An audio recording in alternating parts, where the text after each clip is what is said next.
You are now rocking with the hottest boxing podcast in the land with your host, Coach Malachi Williams. True.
For the thousands in attendance and the millions watching around the world, ladies and gentlemen, let's get ready to rumble! Yeah. What's up, family? It's our boy, Coach Malachi, in the building. And we're back. True Media Podcast, we back up in this BI. True Media Podcast, we back up in this BI, man. Peace to the family, man. Salute to everybody that's here watching the show. I really appreciate everybody, man. Doggone.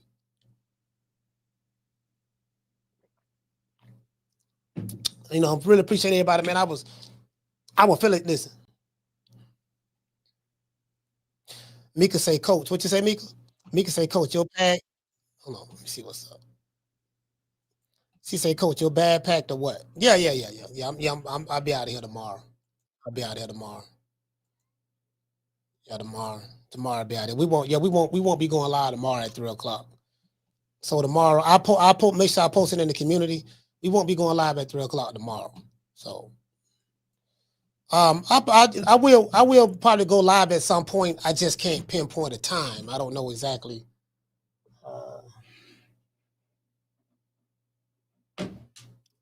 Y'all hold on. Hey, Rose, what's good? I'm on the show right now, but what's going on with you? Damn, my bad. All right.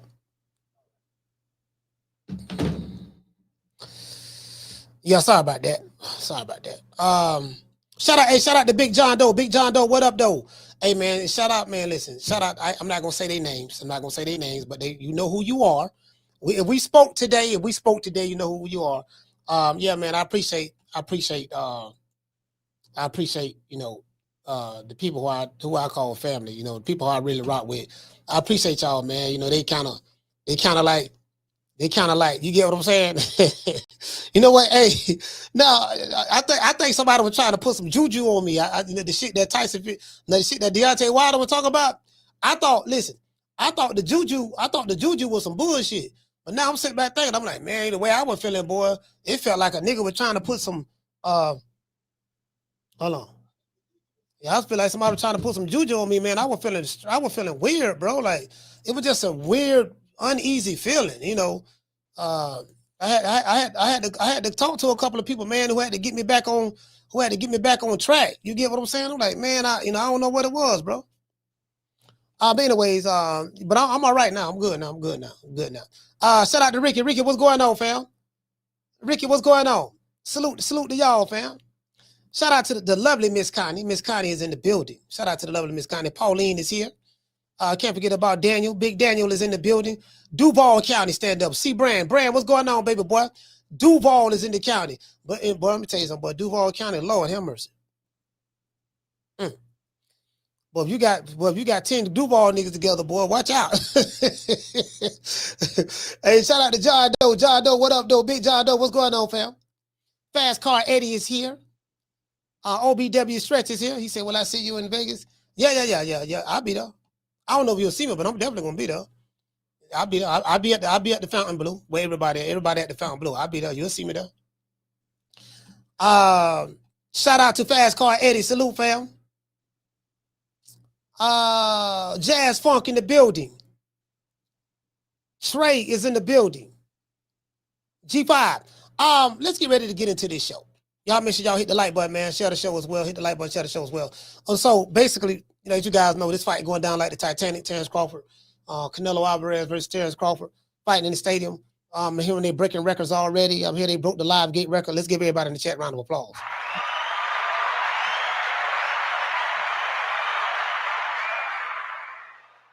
Well, broke the live gate record. Let me take that back. I'm hearing that they are number 3 in live gate sales and stuff like that, like the live gate, right? I think Floyd Mayweather's number 1 and number 2, if I'm not mistaken. I think Floyd got because when you look at live gates in the top 10, Floyd is like 6 of them. He's like 6 or 7, something like. I think he's probably a 6 out of 10. Because Mike Tyson is on there a couple of times. I think Evander Holyfield is on there one time when he fought Mike. So something like that. So yeah, I think it's mostly Floyd and Mike. Floyd got like 6 out of 10 or something like that. Don't get me wrong. I could be misquoting. It could be 7 out of 10. But he's mostly on there. You know what I mean? Like the entire goddamn list. So 50 million live gate ain't bad, especially when you charge $16,000 and $10,000 and $8,000 for a damn ticket. True. I'm talking about, man, god damn. You get what I'm saying? They getting the butter from the duck.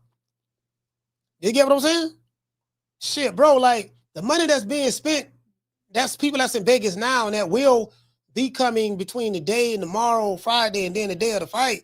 Man, bro, I'm trying to tell you, boy, Vegas. But see, again, that's Canelo. Canelo is a walking economy. You know what I mean? So he couldn't fight well, no, I can't say that because he fought Billy Joe Saunders in the stadium in Dallas Stadium and did like 70-something thousand in the stadium. So that's Canelo there. Like, I ain't gonna lie, bro. Like, as I said before, Canelo is an anomaly. You can't take not near another Mexican, near another, and pull him out of Mexico and then put him in the stadium and then see if he'll draw like Canelo. He's the only one. He's the only Mexican. If there's another one, please let me know. There is none. And in the black community and the black American side, the only one that can do something like this, well, he's never fought in the stadium, so, but he's sold out arenas. It do something like, not the numbers that Canelo's doing. He's not doing those numbers, but I'm saying that could pretty much sell out an arena or whatever the case may be, is a Tank Davis. That's it. You get what I'm saying? So, I mean, that's just reality of the situation. So it is what it is. But but Canelo is up here. He's up there. Then there's everybody else. Everybody else is arguing over who's number 2. You get what I'm saying? That's over here in America. Now over there in the UK, they selling out soccer stadiums over there. UK, Anthony Joshua gonna sell out a stadium. Tyson Fury gonna sell out a stadium. Those guys over there, they doing. Man, I'm talking about, man, these motherfuckers got 80,000-90,000 people coming out to see them, man. True. Expensive as it is over there in the UK, but I'm just saying, you get what I'm saying? Yeah, them cats over there, man, they got like, bruh.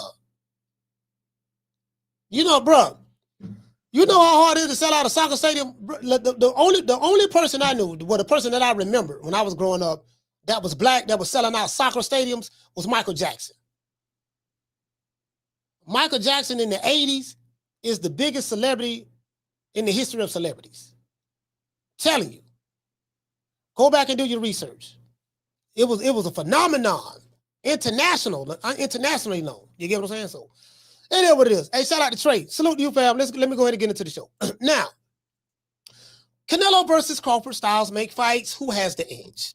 Everybody got their opinion about it. It is what it is. Me personally, I don't heard every analysis. Nothing has changed. If you like Canelo go win. If you like Crawford go win. If you like Canelo, you're gonna come up with 10 different ways how he gonna beat Crawford and his style and this and that. And if you like Crawford, same thing. Everybody heels are dug in the sand, and that's that. You got for the most part, that's that. That's pretty much it. You know what I'm saying? So it is what it is. Me personally, so y'all know who I got. I don't know how it's gonna go down. I'm anxious to see it myself. I'm not here to argue with nobody about nothing. I don't argue over millionaires who don't know I exist. Well, one guy I know personally, so I'll take that back. But you get what I'm saying, though. I'm just not gonna do that. When this fight over with, your reality is still your reality. My reality is still my reality. Irregardless of who win or who lose, you know, if you was a broke nigga before the fight, when the fight over with, you still gonna be that same broke nigga. Even if you want some money on the fight, you're gonna blow it. It's disposable income. You're gonna blow it like that. You know what I mean? So, I mean, that's just the reality of the situation for me, you know. Y'all know me. I told y'all, I'm not emotionally invested in boxing like that. I used to be. When I first started this channel, I did. But now it's like, now I know what's going on and I see it and I understand the game. And I know a lot of people in the business of boxing that I talk to who really in it, not this YouTube shit. You got YouTube boxing, but then you got the real shit that I go in the background. People who I speak to all the time, executives and this and that. So I pretty much know a lot what's going on. I don't even talk about it for the most part. A lot of shit I don't even talk about because, there's no need. A lot of this stuff is told to me off the record stuff. And, it's politics, man. Politics, the politics. You get what I'm saying? So it is what it is. But let's get into the show. On September the 13th, boxing history is on the line. We have one Saul Canelo Álvarez versus Terence Bud Crawford. Hold on. Y'all bear with me one moment. Hold on. Give me a moment.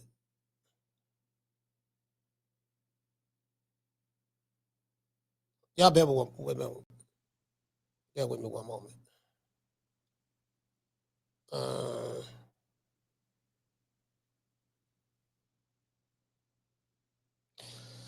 So sorry about that. Somebody sent me a text message. So we have Canelo versus Crawford style make fights, yada yada yada. September the 13th, boxing history is on the line. So Canelo Álvarez, some people call him Cinnamon, you get what I'm saying? Versus Terence Bud Crawford. Two pound fighters, two pound kings, one ring, no excuses. That's what's going on. I had this one dude say, who that was? Because Ron Boy Fresh called the show, and Ron Boy Fresh say Cinnamon, he called Canelo Cinnamon. And then some dudes feel some type of way about calling Canelo Cinnamon. And the people who feel some type of way are the guys who don't understand, don't know what Spanish is, right? They don't know what cinnamon means. They don't know what Canelo means. Canelo means cinnamon in English. I don't know if could I be seeing people, oh man, what grown man going? Now, if you call them Cinnabons, that's something totally different. That's something totally different. If you call them Cinnabon, that's something totally different. But Canelo, cinnamon is Canelo in Spanish. So some people feel like, oh man, you sounded, you call another grown man cinnamon. You do know when you call him Canelo, you call him cinnamon. You do know that, right? True.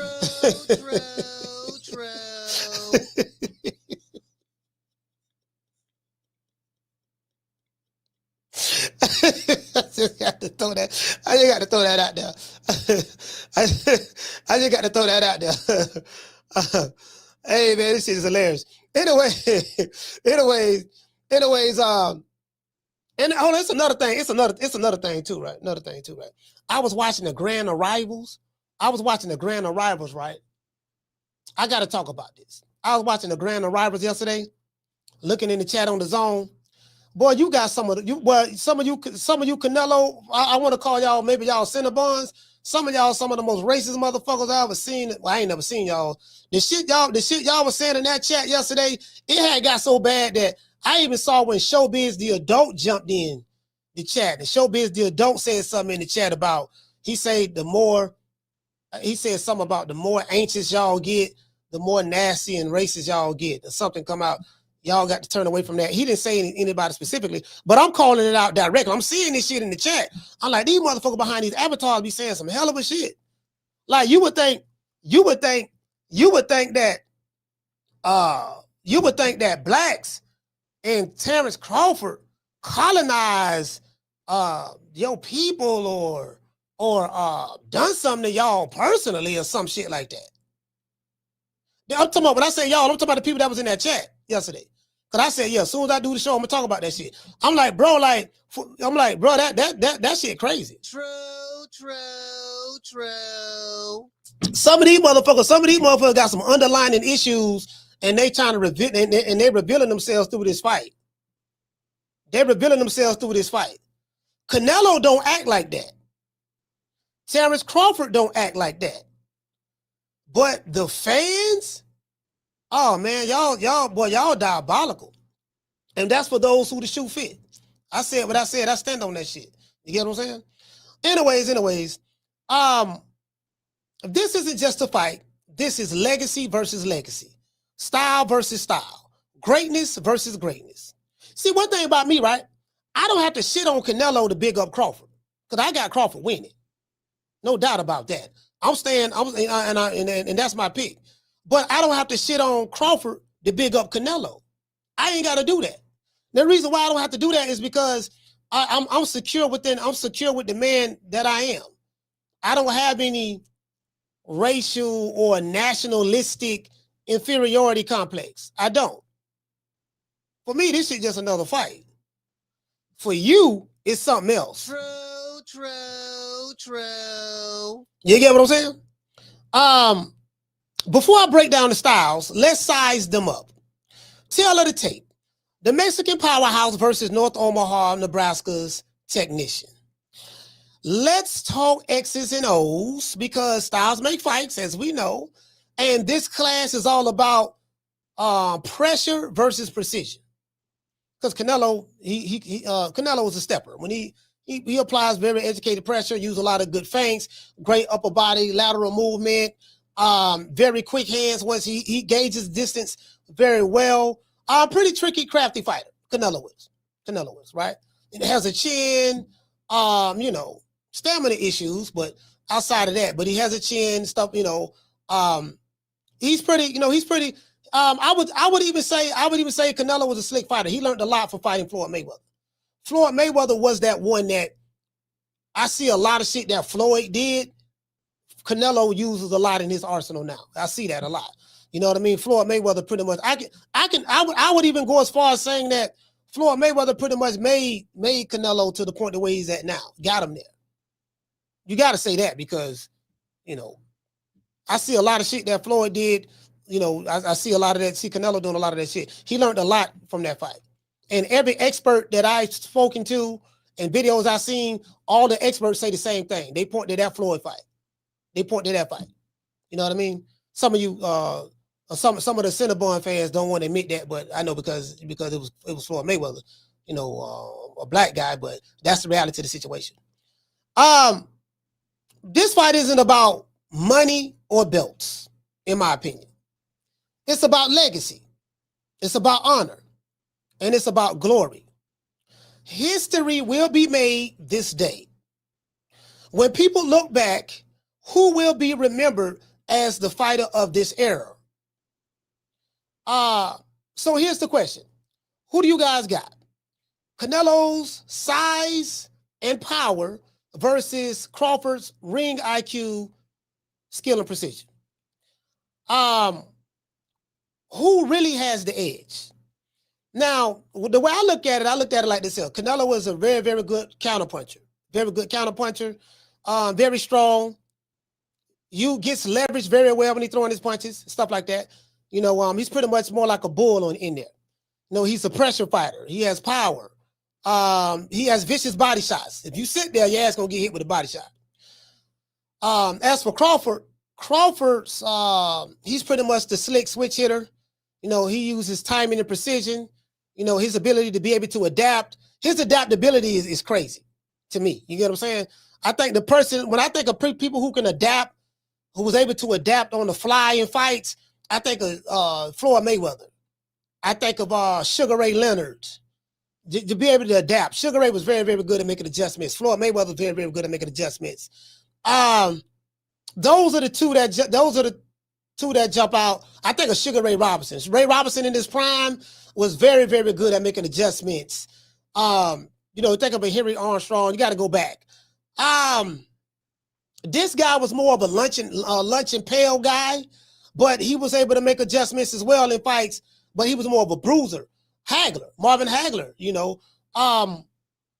Mike McCallum was very good at making adjustments in fights. Aaron Pryor, I was looking at them fights him and Alexis Aguero had, Aguero had, and it was like, man, bro, I'm looking at some of those fights. Salvador Sanchez, my guy, my favorite Mexican fighter of all time, Salvador Sanchez. Salvador Sanchez was great at making adjustments. Great, very smooth with it, like butter.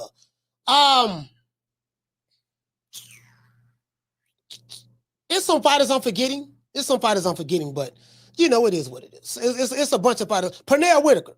Pernell Whitaker loved pressure fighters. Oh, he loved him some pressure fighter. You a pressure fighter?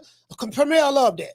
He go to work on a pressure fighter while keeping it mid-range, while going backwards and turning them and spinning them, and he stayed focused every second of the minute, every minute of the round.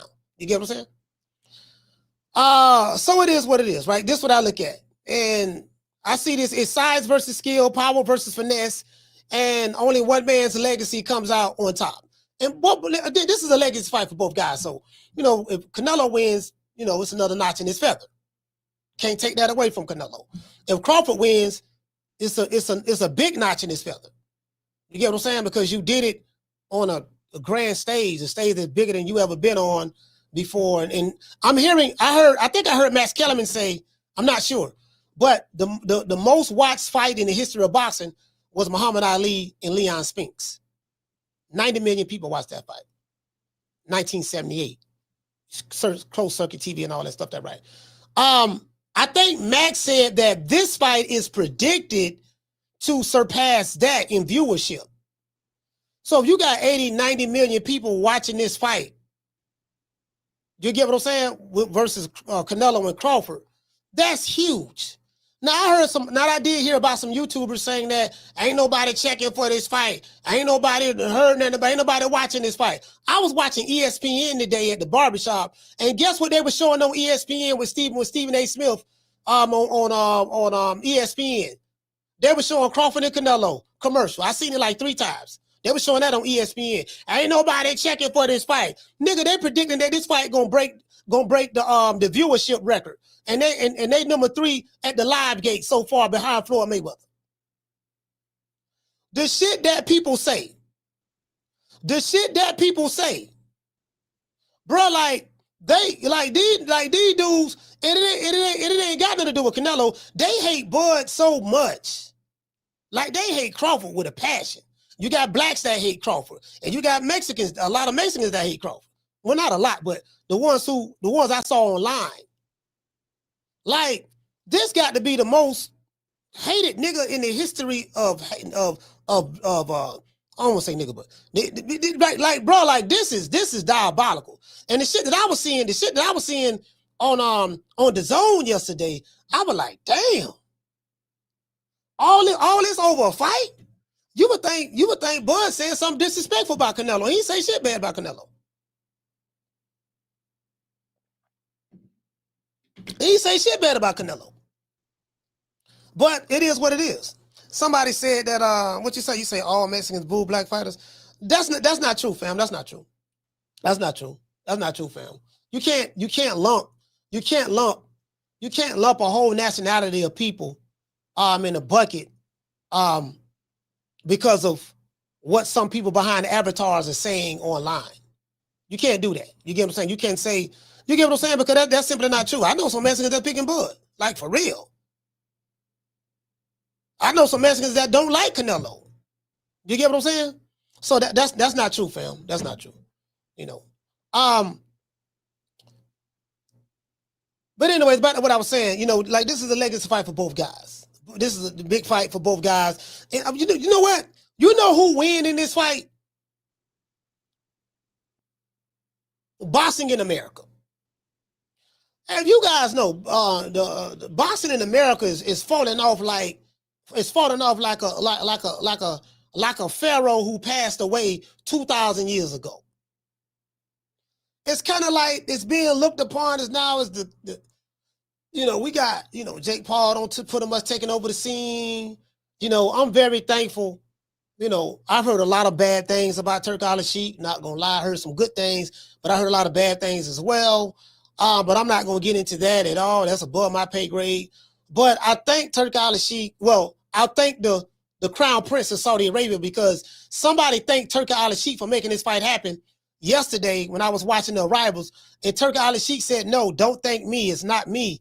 It's my country." He says, "My country, and it's the Crown Prince of Saudi Arabia." Well, he say, "It's my boss." See, Turk Al-Sheikh has a boss. And I told y'all yesterday, there's a pecking order in boxing. It's the pecking order. And you got to know where you at on the pecking order. See, you can get online and hide behind an avatar and run your chicken box. Your chicken box is your mouth, right? Not your mouth, your mouth.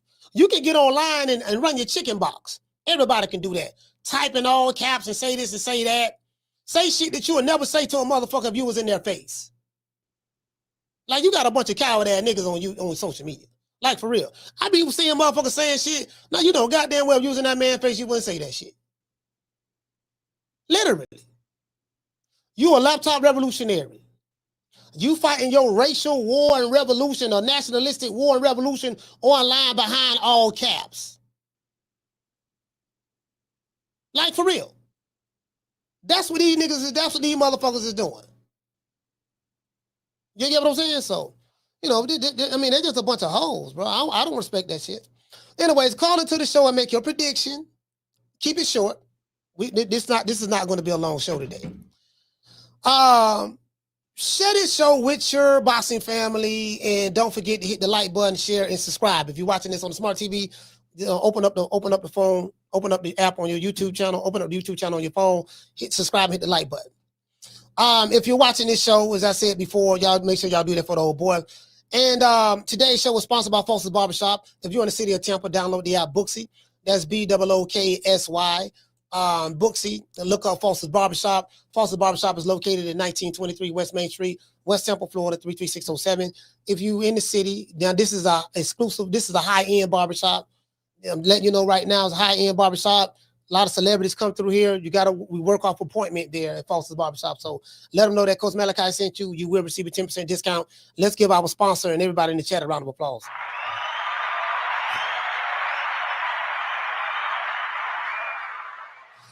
Hey, shout out to Sean Burton. Sean, what you say, fam? Sean say the internet gave these weirdos a voice. Yeah, it did. Yeah, it did. Yeah, it did. Yeah, it did. It did. Like you got a bunch of fuck niggas on social media. You got fuck nigga YouTube channels, and you got fuck niggas hide behind avatars. Facts. And whether they Mexican fuck niggas, whether they white fuck niggas, black fuck niggas, or it doesn't matter. Like, a fuck nigga's a fuck nigga. They got them in all many different nationalities and stuff like that. Like, for real though. For real. Like, you hit the nail right on the head. Shout out to Curtis. For being a member for 21 months. He say salute, coach, 3 days and counting, bro. Yes, sir. Shout out to Pauline. For dropping them 5 pounds on your boy, $250 pounds. She said, return to sender. No, you said that no collective energies, bad-minded or wicked can Terence Malachi is blessed. I would like to think we all blessed. You get what I'm saying? We all blessed. You get what I'm saying? So it is what it is, man. Before we get into the show, we got to say all praise is due to the Most High, the Most Exalted, the greatest human being on the planet Earth, a guy who had nothing to do with this fight, Mr. Al Haymon. Well, I guess I got to be like everybody else and saying Al Haymon. I can quit my job now, baby. 6 figures, baby. You feel me? I'm about to But a name. Do you have a name? Oh, nah, I ain't got no name, Name them names, man. They know who they is. Name the names, please. The names need to be named. They know who they is. The Mexican monster.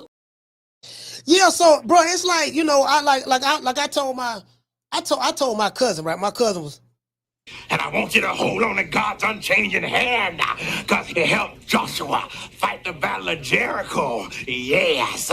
It helped Daniel get out the lion's den. It helped Gilligan get off the island. Lord. Yeah, sorry about that, y'all. Sorry about that. Yeah, so I told my cousin was gonna start a podcast, you know. So now I heard it's worse in gaming. In gaming, I heard it's worse. I was talking to my brother Schoolo. At Schoolo, I got to give my number so we can talk. But Schoolo said in the chat, he said, Coach, it's worse in gaming. Man, let me tell you something, man. You got some of the most coochiest motherfuckers who you would never see in life. The toughest, baddest King Kong Godzilla motherfuckers. Just, bro, with these cameras and these keyboards. And I'm like, bro, I be different places. Shout out to that 90 chick. Like, I be different places. I go to cities. Nigga, I'm in LA.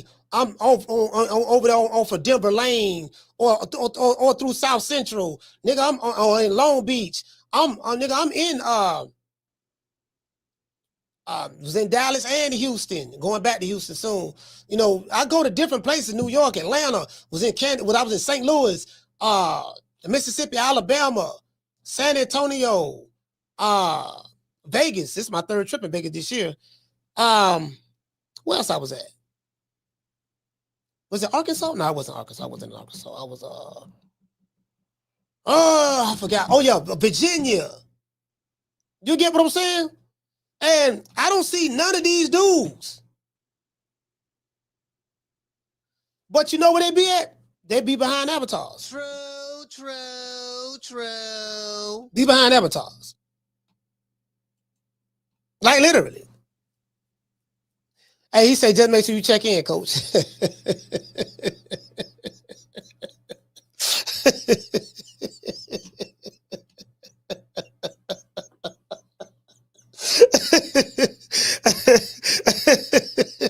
He said, just make sure. Hey, what you say, Schoolo? Here go my dog. Here go my dog, Schoolo. Let me pull Schoolo up.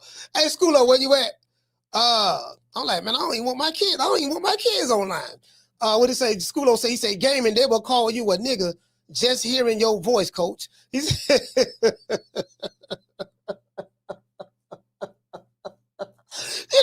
know what I had to do? You know what I had to do, dog? I had to realize, I said, you know what? This shit ain't real. You know what? I can't. You know, hey, Schoolo, I had to catch myself, right? I said, you know what, man? I'm not feeling. This is a bunch of sissies. There's a bunch of sissies, you know, just, you know, getting emotionally overreactive and, you know, feeling tough. They don't heard their favorite rapper rap some gangster shit on the song today. And I know these dudes ain't standing up in no paint. They ain't done no time. You know, they don't know what it is. They ain't done none of that. And if they did some of that and still behind here doing that dumbass shit, I'm like, man, these dudes ain't. I'm like, man, I'm not finna be, you know, because I know what it is. Shout out to Teach. I know what it is, fam. Like I said before, like did ignorant ass dumbass street culture. Like I told y'all, ain't nobody on code. These niggas hell they ain't following Nilly Fuller's code. There is no code in boxing. Code in boxing is dick riding. Code in boxing is D riding because I gotta keep it PG because kids listen to the show. Code in boxing is D riding, yelling and screaming, threatening, sending gun emojis. You better agree with me when it comes to my favorite fighter that's a multimillionaire that don't know me. That's their code. True. And don't even talk to me about the street code. There is no street code. How do I know? You see all these rappers, when they go to jail, what they do? As soon as they get in the white folks courtroom, what they do? Are you going to turn co-defendant? Are you going to turn state against your friend and save your ass? Yes, ma'am. You know, didn't you make a song? What's your name? What's your rap name? Thugger. You know, Thugger. They got all these gangster names too. Thugger. Gunner. YMW Melly. Slime. You know, Slime Life. They got all these tough gangster names, but they all have the same thing in common. When the white folks come, they tell. True. shout out to Grit, when the white folks come, they tell. It don't matter. It don't matter who it is. Whether you black, whether you white, whether you Hispanic, you all do the same thing. When the white folks come and they put them, listen, ICE can come get an illegal alien right now. And if he had to tell on a motherfucker to keep from going back to his country so he can stay over here, guess what he gonna do? He gonna tell. True. I can promise you that. It's something about them white folks, them handcuffs in that cold ass courtroom that make mofos have a change of heart. Or the interrogation room. Y'all see what Thugger did? He's supposed to be King Gangster, right? The hardest nigga, cross-dresser in rap. But what he did a whole 2-hour confession.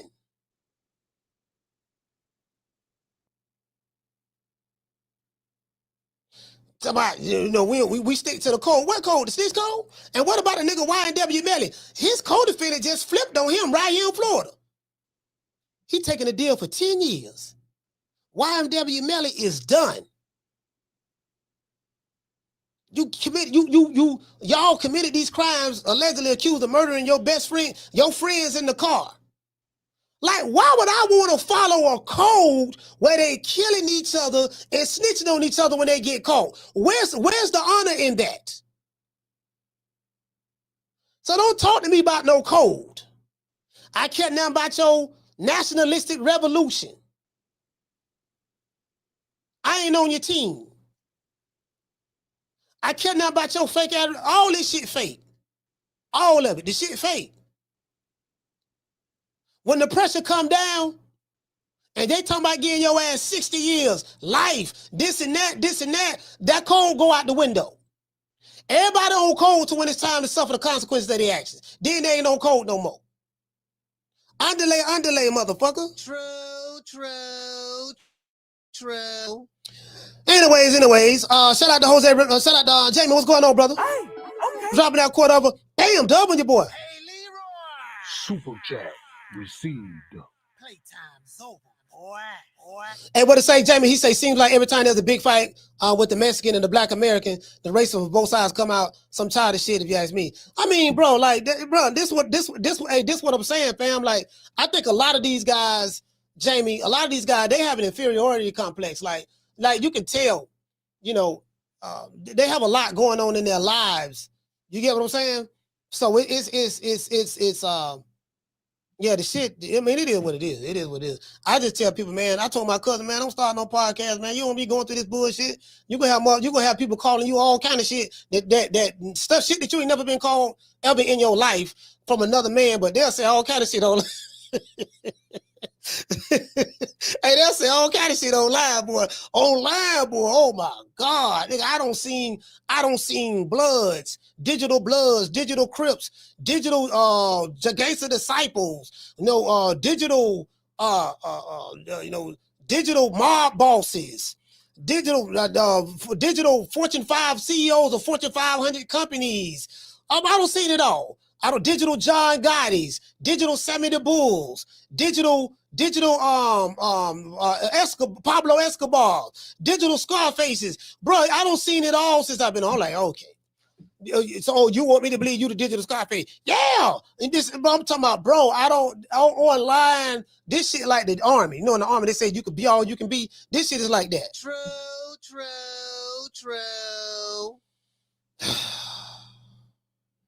Nigga, please. I'm like, man, okay. You one of them.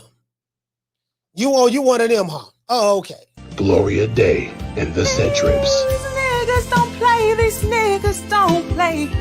don't play. You ain't heard, they be tripping. We be tripping. So they swerving on. We swerve on. No faking and no snitching. And repping hard for the set. Oh, mamas, it ain't no lie.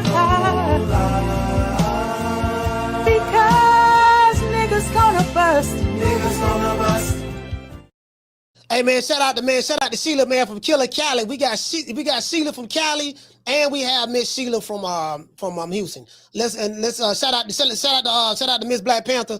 I'm just saying, Miss Sheila, she said, watch out, Coach. Man, let me tell you something, man. I wish I would be scared of a cunt coochie ass nigga. That shit ain't in my DNA. Was you get what I'm saying? So it is what it is. But anyway, but that's neither here nor there, right? I ain't know. All these goddamn tough guys, everybody tough. All these tough guys, like, all right, man, all right. See what happened to the tough guys when the tough guys get in jail? What they start doing? You see what's going on with the tough guys? I'm trying to tell you right now, that shit don't impress me. Cause see, that's what I look at. I look at okay. For every action, there's a reaction. If you do this dumbass shit right here, these are the 1 or 3 things that's gonna happen. You're gonna get fucked up. You might get unalived. You going to jail. You're gonna be faced with a lot of time unless you in like I don't know, a state that got really relaxed laws. I guess maybe like California, whatever, I don't know, or New York. You can do whatever you want to do and just get out of jail or whatever. I don't know. From what I'm hearing, you can get out of jail just like that. Do whatever you want to do. You can murk a motherfucker, go a bond, $50 bond. You can get out. You know what I mean? So now, if you try that shit here in Florida, you can't do that here in Florida. In this state right here, I'm gonna tell y'all something. They got a saying. They got a saying in the state of Florida. If you from out of town and ever got caught up here, you know what I'm talking about. They got a saying in Florida. You come down because a lot of snowbirds, people from up north and stuff, come down and move to Florida. You come down here on vacation, leave on probation, and you come back with the violation. True. That's an old saying here. They don't play here. I'm telling you. You come to this state with that flim-flam, I'm telling you, these white folks go MC hammer your ass. Now, I don't know, I can't speak for New York. I can't really speak for Cali, but I'm telling you here, the FLA, the gunshine state, boy, if they catch your ass slipping, they gonna MC hammer your ass, vanilla ice. Hey, shout out to Darren. What's going on, fam? They gonna vanilla ice your ass. They gonna run DMC your ass. I'm telling you, these crackers in Florida do not play. True. They don't play, boy. I swear to God. They gonna bam-a-lam your ass. You can commit whatever crime you want to commit in Cali or New York, maybe whatever. Hey, they let you go like that. Oh, you ain't getting away with that in Florida. Not here. Hold on. Hey, Bill, what's going on, fam? We on the show right now, man. Everybody can hear you. Hey, man. Shout out to everybody, man. Everybody in the chat, man. True Media Podcast, man. Hey, listen. Hey, you know that video that you had sent me before? Can you resend it to me? So, the one that I had you sent me that time. Okay, somebody, the one you sent me? Okay, the one that you had sent me, you had clipped it for me and just sent it. Was it? I'll text you. Okay, all right. I'll text you. Okay, all right. Yes, sir. Yeah, sorry about that, y'all. That was Bill Haney. What we talking about? Yeah, hold on. I thought he was calling again. Yeah, my bad. Yeah, man. So you get what I'm saying? Boy, you bring your ass, I swear to God. Nigga, if you never want to get out of prison or jail again, come to Florida. True. The YNs are off the chain here. But when they get caught, and they all get caught, bro, it's bro, I'm telling you, bro, you talking about, man, we finna get your ass. These motherfuckers talking about 30 years with the bitch. If you doing state, you talking about habitual offender. That means you gonna double your sentence. If you score out to 30, you gonna get 60. And then if the feds get you, it's that's over with too. The feds get you, so it is what it is. So you gonna do that, and you gonna do that time. You get what I'm saying? I'm just telling you right now. So miss me with the tough guy shit. I ain't impressed with the tough. I'm telling y'all. Don't no nigga impress me with no tough guy shit because I know what the end result is. I know what the end result is, and I know what you're gonna do. I know what you're gonna do under pressure. So it is what it is. Anyways, let's get ready to get into the show. I'm gonna drop the phone lines because we ending the show early. So I'm going to drop the phone lines, man, and y'all call the show. You want to talk some shit? Call me. Start some shit, bitch. Sup, fool? You gonna talk shit about me, homie? Where you from? Hundreds of niggas is waiting for your motherfucking call, and they all talking shit about you right now. Call the coach at 530-494-9636. We waiting on your bitch ass. Hey, shout out to Justin. Justin, what's going on, fam? What did he say? He say blame Bill Haney for this mega fight week.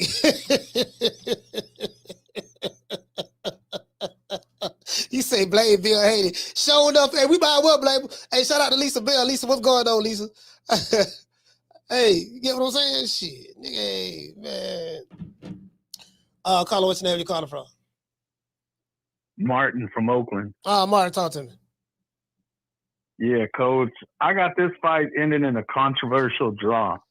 That Chavez sweepy bullshit is what's going to go down, and everybody's going to be pissed because you're going to have Crawford fans feeling like Crawford pulled it off 9-3. You're going to have Canelo fans thinking Canelo pulled it off 7-5, maybe even 8-4, but everybody's going to leave mad. Controversial decision. I'm calling it now, coach. Hold on, write that down. Controversial decision. Okay. All right, man. Hey, man, shout out to Mr. Man, Mark Deep. Mark from Deep East Oakland. Oaktown, yes, I heard about Oaktown. Oaktown don't play. I heard about Oaktown, bro. I heard about Oaktown. I heard Oaktown. Y'all don't even play in Oaktown. You know, so that's for sure. But shout out to the town. Salute, fam. Yeah, Oaktown, them Oaktown players. Dollar bill. Oh no, yeah, dollar bill. Yeah. Grace say, man, you know what? You got a soft spot. So you taking a liking to this nigga Bill Haney. You supposed to be cussing this nigga out. I'm like, man, look, I'm one of them type dudes, bro. I don't want to be walking around mad and angry every day. That's a sad life to live, to be mad and angry every day all the time. And bro, like, you know, having hate in your heart, and you get what I'm saying? Like, life too short. You know, my mom passed away at 54. My oldest brother, he passed away at 39. You know, you get what I'm saying? So, you know, I got other family members, cousins and stuff. My aunts and their mothers have passed away and stuff like that.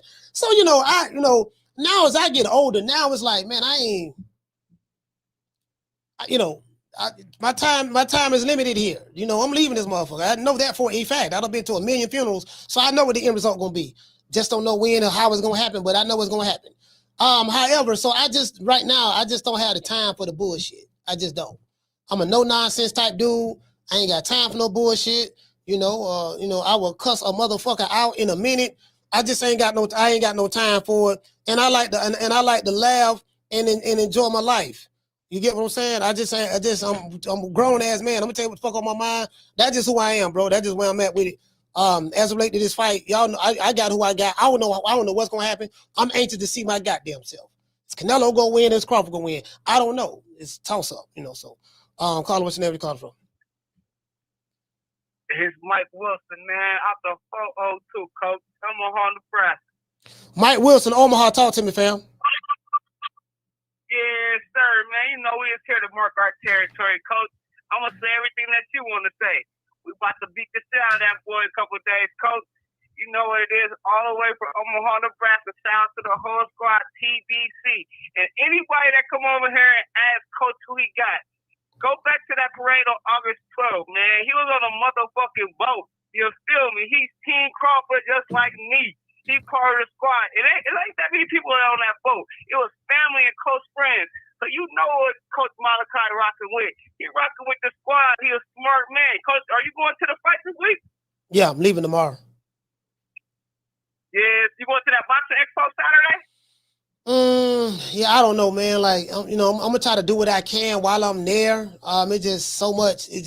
I got so much shit pulling me in a million different directions. Like, as soon as I get there, I got, okay, who picking me up? Then, somebody want me to do a podcast over here. And I really don't want to do no podcast. I don't want to do none of that shit. I just want to enjoy this fight as a fan. I don't want to do no work. And I really just want to go out there and just enjoy it as a fan, to be honest with you. That's my whole mission and mindset. But I'll probably get some interviews and stuff, more than likely. Hey, I'm I'm just glad to be a part of it, man. The biggest fight in a decade is gonna be an epic damn weekend. I'm just here to really shout out the squad, man, and help is on the way. Shout out to Team Crawford. Shout out to you, Coach Malachi, and keep doing your thing. Hope y'all see you this weekend. You can stop and take a pic with your boy. Yes, sir. We out. All right, salute, fam. Yeah, I gotta correct my brother. I'm not a part of Terence Crawford's team. Carla, hold on. I'm not a part of his team. If I tell y'all I'm a part of Terence Crawford's team, I'll be lying. Am I picking Crawford to win? Yes. But am I a part of his team? No. Bomac is a part of his team. Coach Red is a part of his team. Saul is a part of his team. Bernie the Boss is a part of his team. Jessica is a part of his team. Chet is a part of his team. Ashley is a part of his team. Ish is a part of his team. Julie is a part of his team. Those are the members that I know. I'm not a part of that team. Shabazz is a part of that team. Wayne is a part of that team. The two security dudes you see standing behind Bud who don't play. I'm telling you, they want all the smoke. That's a part of the team. I'm not a part of that team. So for me, I gotta correct the brother. I'm not a part of that team. Carla, what's your name? Where you calling from? Hey, what's up, Coach? This is Damon from Detroit. You all right? Yes, sir. Damon from Detroit. Talk to me, brother. Yeah, man. I got a take on this fight. I kind of did my little study on Canelo last night. If Bud can box and stay away from the first 6 rounds, he could pull it off. If he start slugging with him, I don't know, man. Them punches are a little Good night, different. Irene. Yeah. I watched him. Yeah. Yeah, man. You gotta let him exert a little energy, take a little sting off them punches, man. He a little heavy-handed, man. But I think Bud got a good chance because Bud got a good boxing IQ, and he don't, like everybody say, oh, he just throw punches. No, Bud boxes in angles. He steps in, step out, he boxes with distance. So if Bud don't get caught up in the exchange, I think he can go ahead and pull off a victory. I don't think it's going to be a knockout. I really don't even remember seeing Canelo rock Bud one time in his career. So, yeah, I don't know. What's your take, Coach? How you think Bud got a box to win this fight? I mean, he got a box Canelo to win this fight because you got to understand, Canelo is a very active fighter. He fights twice a year. Crawford hasn't fought in over a year now. Since last time he had a fight was August last year. So, so is rest going to be a factor? We got to, once he feels Canelo's punching power, how is he going to respond? I don't know the game plan. So that's what I'm saying. Like, people looking at the physicality of it, I get that. Canelo is the bigger fighter, stronger fighter, punches the hardest, stuff like that. And Canelo has a granite chin. I get that. People looking at the physicality aspect of it. I'm not really looking at the physicality. That's the obvious. I'm looking at ring IQ. How is Bud going to respond to the type of pressure that Canelo's going to come with? Canelo has a vicious body attack. He's going to hit you wherever he can hit you at. But I don't know. I think we can pretty much guess what Canelo's game plan is going to be. But I'm anxious to see what Bud's game plan is going to be. I don't know. I really don't know. So I think it got a lot to do with the punch resistance if he could deal with them punches. And if he can limit Canelo on the times he can hit him, man. I don't want to see him run, but he do got to avoid Canelo a little bit to win. No, well, boxing is not running. That's what I'm saying. What do you consider running? Do Sugar Ray Leonard? Leonard wasn't. Devin Haney. No, Sugar Ray Leonard was. Pernell Whitaker. What do you consider Pernell Whitaker running? No. That's come on now, Coach. That's the real sweet science. That shit Bill was talking about. The Williams Skull Bill. That shit. Shakur did against De Los Santos. That was running. Yeah, that was definitely running. Yeah. Some of this shit they've been doing running, but I do love the sweet science of boxing. But when I say running, shit, Charlo ran. Yeah, Jamel Charlo. After that first 2 rounds, his ass wasn't. He would stay far from range. So that's what I'm saying. That's all it is with the punch resistance. If Bud could deal with that, I think he'd be all right. But shit, we'll know about the first 2 rounds for sure. All right, salute, man. We'll know about the first 2 rounds. I'm like, damn. I'm like, these niggas projecting shit. Jamel Charlo ran that. Y'all said, yeah, man, she Bud. I'm like, man, I'm my nigga. Like, give me one fight. Show me one fight where he did that at. See, I think that's reverse psychology. They want Bud to just stand there. See, this is what they want, right? They want Bud to, okay, I'm gonna stay right here, dog. Now you swing as hard as you can, and we gonna see if you can hit me like that. And if you hit me and I can take it, like, come on, fam, that man ain't finna do that dumb ass shit. That's the oldest trick in the book. You say some shit, then you want a nigga to do the opposite of what you say. Like he just gonna stand there. I'm trying to tell you, boy. You know, it's something I want to see too. I never really see anybody go to Canelo's body neither. I noticed that. Like people don't never really work his body at all. So even Triple G didn't really. Hold on, see what's up.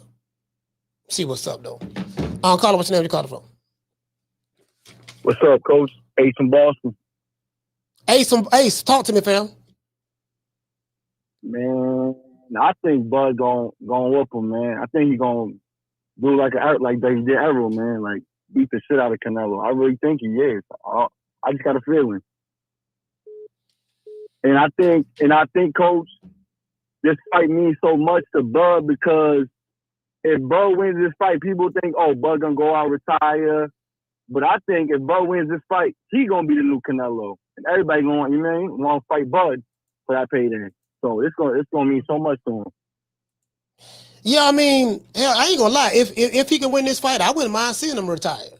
I think I told y'all last year when I came back last year from Bud's training camp, and I said on this show, I said nobody told me this. Nobody said anything about this. Nobody from Bud camp told me this. I said, I just got a feeling that I said, man, I think he's going to retire soon. I think he's going to have one more fight and he done. You know, now, Bud didn't tell me this. And I could be 150,000% wrong. You get what I'm saying? But I'm like, like, if you beat Canelo, like, what is there else to do? Like, you made so much money already. And then this right here is the cherry on the top. You get what I'm saying? Like, what else is there to do? That's what I'm saying. Who else would he fight though? That's what I'm saying. Yeah, you're right. Who else would he fight? What names would you? Let the rest of them niggas fight it out and have this shit. Ain't nothing else pro. I mean, you've been boxing 17 years now. 17 years as a pro. Canelo been boxing 20 years as a pro. I mean, even for Canelo as well. I know Canelo said he gonna box another 4 years or something like that. But even for Canelo as well, like at this point in stage in both of these guys' career, what is there else to do? You know what I'm saying? So, yeah, you might be right, Coach. You might be right. Okay. I appreciate that, Coach. Yes, sir, salute, man. Time.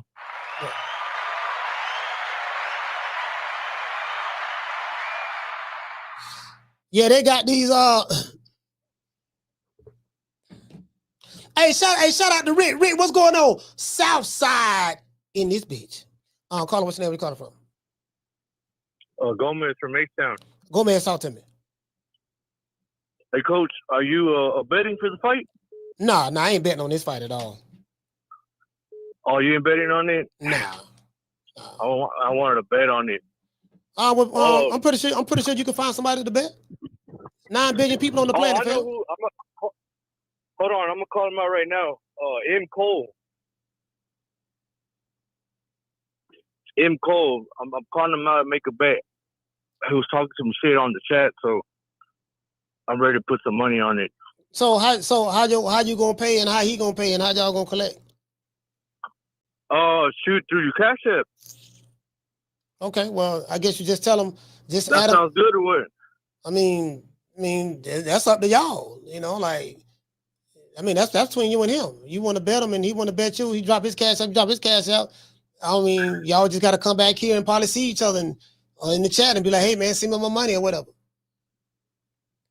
Or you want to do it through me? I'll send it. Yeah, there you go, directly to you. And all right, whoever, okay. Wins, Look, if I hold the money, I got to get a cut.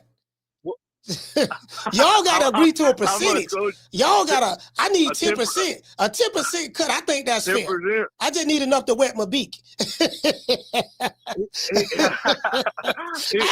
wanted to bet.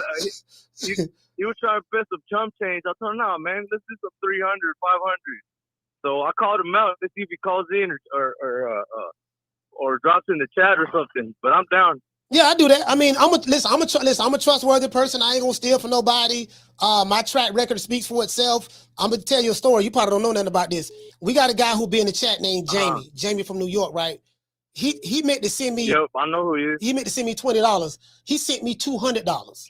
This is on video on the show. He sent me $200, and he sent me he said something in the chat. He said, "Coach, check your text." He said, "Check your cash app. I sent you too much money. I meant to send you 20." And I sent him back. I refunded him his money. I sent him back his money right here on the show. Oh no, I trust you, Coach. Yeah. I've been listening to you for a long time, man. So, all right, we're good. Just I'm calling that fool out. M. Cole, call in the chat or call Coach. What you want to bet? All right, for sure. Coach. I appreciate the call. All right, shout out to Gomez. Yes, H-Town, stand up. Yeah, real talk. Not real talk. The man sent me $200, bro, and I sent him the whole 200 back. Right here on the show. Sent it right back to him, and then was it on the show? You know what? It might not have been on the show. Hold on. It might not have been on the show. The Gomez got Canelo. Okay, I'm writing down everybody picks. Ace got, okay. I said Jamie. No, it did happen on the show. So what happened was the next day, Jamie was in the chat. I say, Jamie, when you sent me $200, did I send you your money back? Because I'm like that. I said, look, let everybody know in the chat now. I sent your money back. He said, yeah, Coach, you sent it back. You solid. You did that right away. I did that. So that's the type of dude I am, because my bill's $10,000 a month. My bill's about $10,000 a month, dog. So I ain't gonna take it. I ain't gonna take nobody's money. I got other shit that I need to be doing. Caller, what's your name? And calling from? I'm Caleb, calling from Indianapolis. Indianapolis. What's your name, brother? Bruce's little cousin, Caleb. Caleb, what's going on, brother? Man, I got a boxer in my family named Layman Brewster, knocked out Clisco. Oh yeah.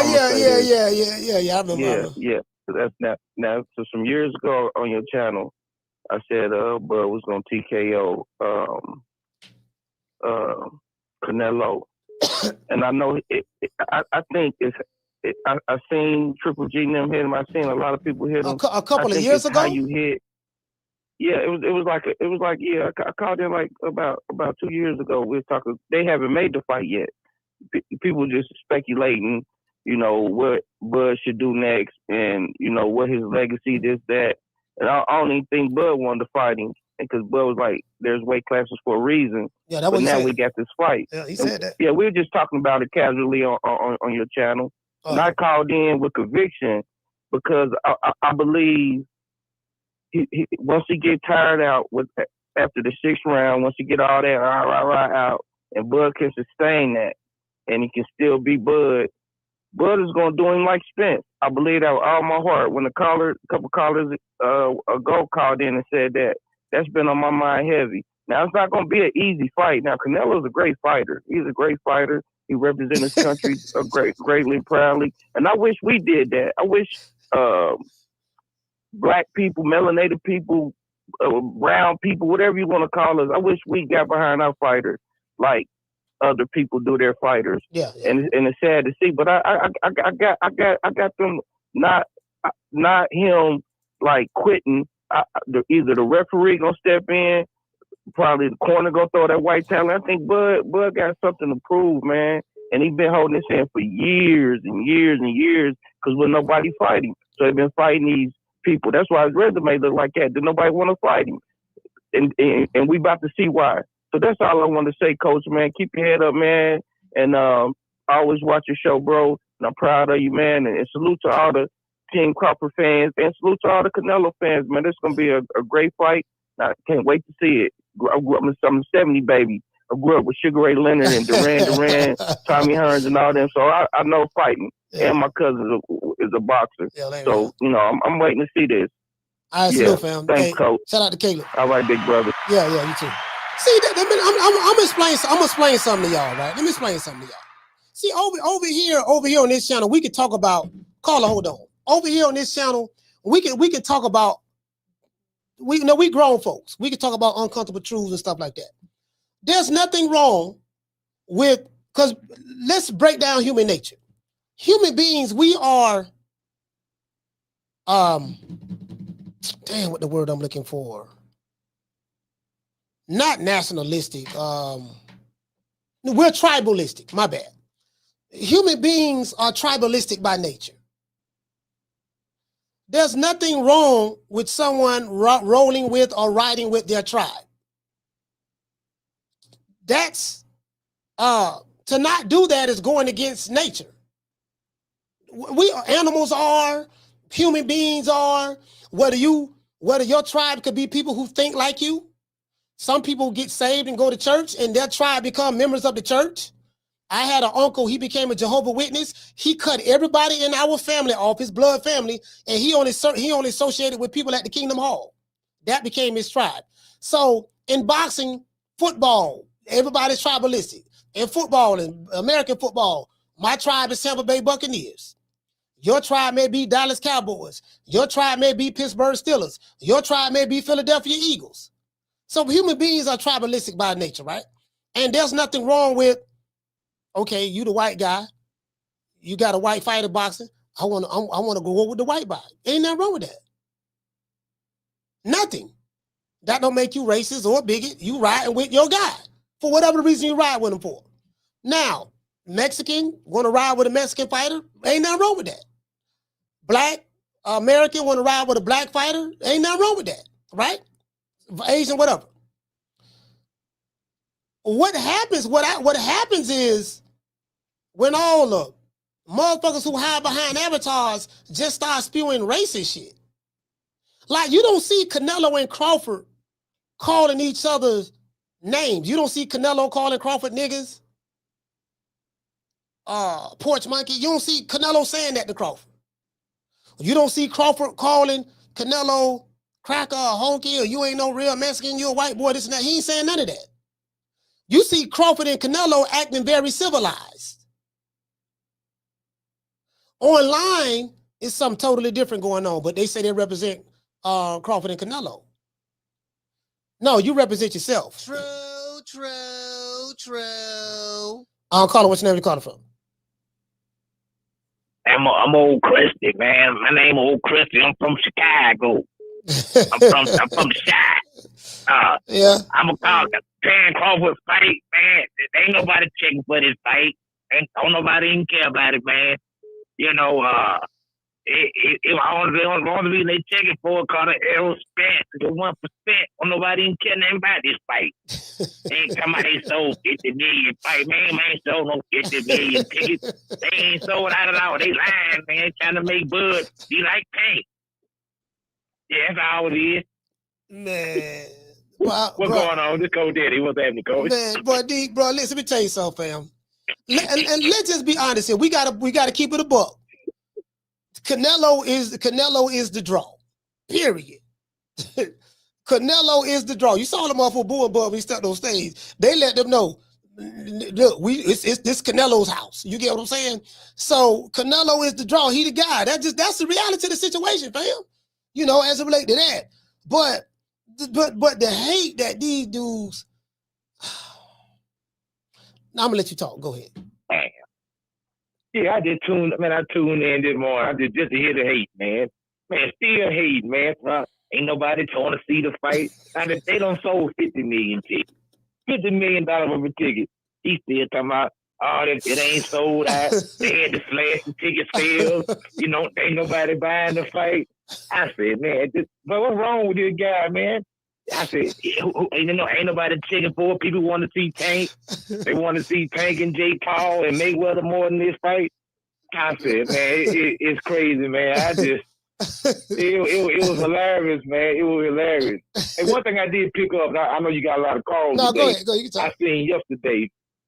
Yeah, I seen yesterday, right? So, my man, Canelo came dressed in all white. You know what I'm saying? Like he was the good guy. Yeah. Bud came dressed in all black. I wonder, did they do that on purpose, or was it just a coincidence? You know, I see Canelo think he a movie star. The man coming out, you know, he got the suit on. He ain't got no shirt on. sunglasses. He done trained up. Got the beard trimmed up. I'm hating, man. And man, who the fool think he is, man? Walking around in $10,000 suit and he got no shirt on, man. I don't like it, coach. But now Bud came ready. Bud came dressing out. See, Bud came dressed for a funeral. Hey, Canelo came. Hey, shout out to Lisa Bells. Canelo came in there he looked like Crockett. He looked like Crockett off of Miami Vice. That's okay, shit, motherfucker. He don't came in that bitch looking real. I'm saying, man, this man. I didn't like that. I ain't like that at all. It's just another day in the office. And then I'm seeing the other dude like, man, you get what I'm saying? So it's very intriguing. Ain't nobody there. Ain't nobody checking for this fight, bro. Listen, I got a whole bunch of motherfuckers calling me, asking me when I'm getting out there. Man, coach, when you gonna get here, man? We want to see, bro. I'm tired of listen, the nigga who's saying that. The nigga who's saying that, right? The nigga who's saying that, right? He the dude that'll be at a Beyonce concert. 20,000 screaming fans at the concert. He the dude to be right there in front of 20,000 people. Man, ain't nobody checking for this concert. Man, Beyonce showed up. Didn't nobody really even show up. I was there. Ain't nobody show up. Like, dude, this shit on camera, dog. Like, it's thousands of motherfuckers here. You see all these people on camera? Man, that's AI. That ain't no real camera. That ain't no real people out there. Like, bro, like, the level of hate that this old crusted nigga is coming with is just on another level. True. On another level. The man said ain't nobody gonna watch the fight. Man, if you got Netflix, it's literally free. Why you ain't gonna watch it? I mean, it's crazy, man. But I ain't want that. I just calling in, man. I just want to let you know our old crusty calling in from Chicago. Let's spread some hate on Bud. But I ain't gonna make no prediction. Canelo gonna win. Put it like I'm always wrong. So I'm rooting for Canelo. But ain't nobody gonna blame me. Man, I put the hex on Bud. So I'm team Canelo. All right, so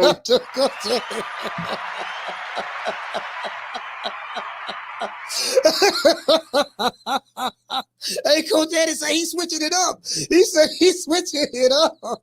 He said he's gonna put the hex. Shout out to Stevenson. Salute, brother. Okay. Dropping that half for bam, dub on your boy.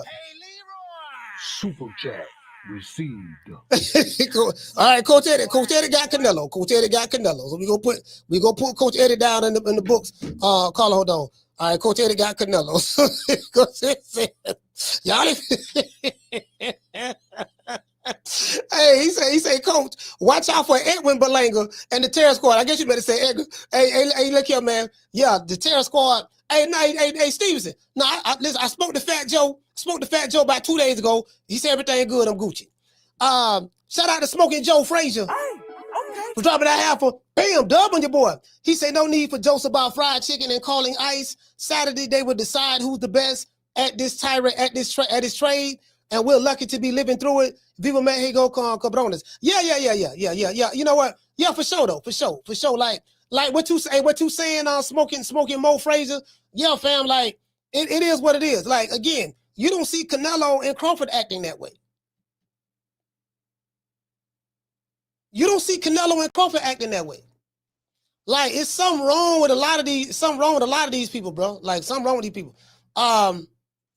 It is what it is. Down from the bar, there's a platform stage. People pimping, sharp as razor blades. Oh yeah, and another thing too. A lot of these streaming sites are getting shut down. I don't know if y'all noticed. There's a lot of streaming sites where you can stream the fight and for free. A lot of them are being shut down. So UFC has done a really, really good job in doing that. Boxing, not so much. So I had a friend of mine told me, man, a couple of the main streaming sites he go to got shut down and this and that. And I was watching something on YouTube where they was talking about a lot of, technology's gotten good with the streamings, but they're trying to catch up with trying to shut down a lot of these sites who've been up for a long time. Carla, what's your name? Where you calling from? Man, what's poppin', Coach? This your homie, the Prince, 432, straight out of that West Texas, fam. What's poppin', Coach? Hey, man, the Prince, man. What's going on, brother, man? West Texas, stand up. Salute, fam. Man, I've been waiting on this, Coach. You understand me? I've been waiting on this, and you know I want to keep it all the way funky, Coach. I'm a black man, so I'm going with the black man. I ain't going to sugarcoat it. I ain't going to fake it. I ain't fronting, bro. I'm going Bud, Coach. But to be honest, I got to agree. As bad as I hate to do it, Coach, I hate to agree with Martin, right? But I think it's going to end in a draw, fam. Honestly, like my true opinion, I want Bud to win. I want him to be victorious. But for some strange reason, Coach, I got it as a draw, man. I just think Turkey got so much invested in it. I think he on both of their sides. Like he ain't no Canelo favorite. He ain't Bud favorite. I think he really trying to make this out of maybe at least a rematch or maybe even a trilogy. You know what I'm saying? But for some strange reason, I think it's a draw right now, Coach. But I'm just happy that it's happening. As a casual, you understand me, we get to see two great fighters. Not at not at the peak of their prime, but they still great at what they do. So it's just good to see that. You know what I'm saying? So I want Bud to win, but I gotta agree with Martin. I think it's gonna be a draw, Coach. All right, let's salute, man. Shout out to the Prince. West Texas, stand up. Hey, you know what? All jokes aside, I've been hearing that lately from a couple of people that I know about a draw. They're like, man, it's probably gonna be. I didn't think about that. I didn't think about that at all. They said probably gonna be a draw, and the motherfuckers got to go back and Turkey may get one more fight out of them, because Canelo got a 4-fight deal or something of that sort over there with Turk Al-Sheikh. So. And I did see he thanked Turk Al-Sheikh yesterday. He's got to thank the Prince. Not the Prince, but really the Crown Prince, Saudi Arabia, is who Turk Al-Sheikh works for. But I ain't think about it. I'm like, you know what? I ain't really look at it like that. But now the more I'm thinking about it, I'm like, man, you know what, man? These motherfuckers is real. These motherfuckers are real friendly with each other too. Canelo and Crawford real friendly with each other. Like, is this some, this might be some WWE shit? I don't know. You get what I'm saying? I don't know. Or I don't know. You know what I'm saying? But hold on, you know what? I don't know if it's gonna be a draw because they got Tim Cheatham. They got Tim Cheatham now. Tim Cheatham is one of the judges. But let me tell y'all something. There's a reason why Tim Cheatham, bro, like for the life of me. Somebody, I'm gonna tell y'all something. I was explaining something to somebody, right? I was talking to somebody in the sport of boxing. I ain't gonna say his name, but he's well known in the sport. I say, man, you know what? Man, you got Tim Cheatham on there as one of the referees and one of the judges and another judge. Like these judges are notorious for always going for one guy. He say, nah, don't. He say, yeah, under normal circumstances, yeah, I agree with you. He said, but everything gonna be. He said they're gonna be on the up and up on this fight. You ain't gonna have nothing. You're not gonna have nothing to worry about on this fight. True. I said, bro, that's what he told me. I swear to God, that's what he told me. I ain't gonna tell y'all who it is. I tell y'all after the fight. Because I want to say it before the fight. I tell y'all after the fight. He said, yeah. He said normally under circumstances, I agree with you on that. He said, but this is a turkey card. You're not gonna have to worry about that. You're not gonna have to worry about that on this one. That's what he told me. I'm telling you, I don't want to say nothing. I don't want to say nothing until after the fight, though. I tell y'all after. Y'all remind me. Caller, what's your name? You calling from? Hey, Money, Harrisburg, Pennsylvania. Money from Harrisburg. Talk to me. Hey, Coach. First, I want to give you your props for always being unbiased and just keep it 100. Like you ain't taking no sides about nothing. You calling strikes, balls, bullshit, bullshit. So thanks for that part. Yeah, I appreciate that, fam. Now we going. Hey, Terence Crawford about to go to work on Saturday, man. This is the biggest fight since Floyd versus Oscar De La Hoya, man. Since Mike Tyson versus Holyfield. This is as big as the Thriller in Manila, man.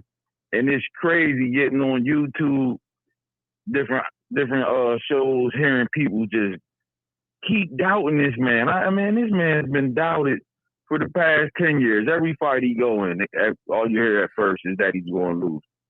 Is it a challenge? Yes. That's what this is about. This is sports. Yeah, this shit ain't supposed to be athlete versus athlete. Yeah. Excuse me? No. What I'm saying is I'm agreeing with you. Like, it's not supposed to be easy. Like in life is hard. You work, you got a family, you work hard to take care of your family. Life be life. And life be life. And so my thing is, this gonna be a hard fight. It's gonna be tough. It's supposed to be hard. It's supposed to be tough. Right. This shit ain't supposed to be easy. Not on this level. Yeah. Not on this level. It ain't never easy. Dion versus Jerry Rice. That ain't easy work. Yeah. You know what I mean? That's hard work. But, hey, coach. Yes, sir. I got to say this because I'm not a Wakanda nigga. But sometimes when situations like this come about, you got to stop being a goddamn fan, man. Because one thing about Canelo, they coming out.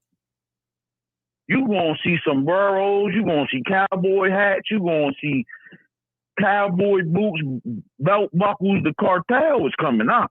They gonna put on for Canelo. And it's sad to see that these dudes is not putting on for Terence Crawford. His conduct is right. He ain't no bad stuff on his name. You know what I mean? His conduct is what it is. He made it out the mud. Y'all supposed to be cheering for this man. Bruh, the man got it from the mud, bro. There's nobody came out of Omaha, Nebraska but him.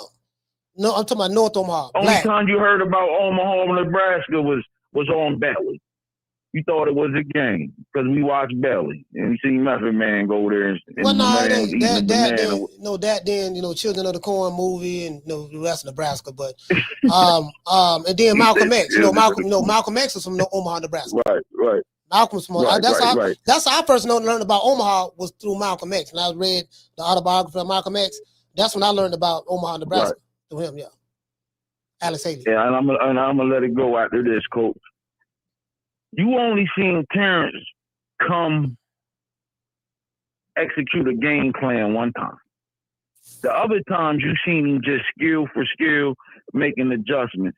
But when you go back and watch the Earl fight, Bud never let his hands come down from his head. He always stayed where he trained to keep that stuff at and executed the game plan.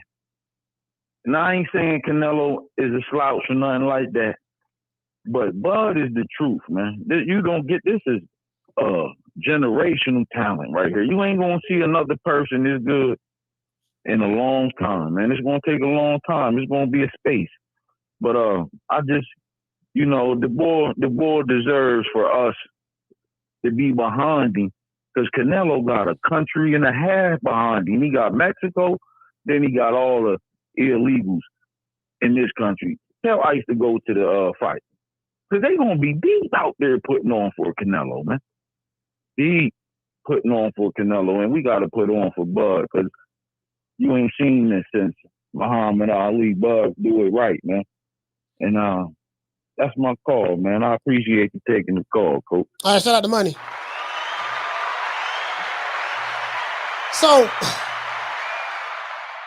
So you got to understand something, right?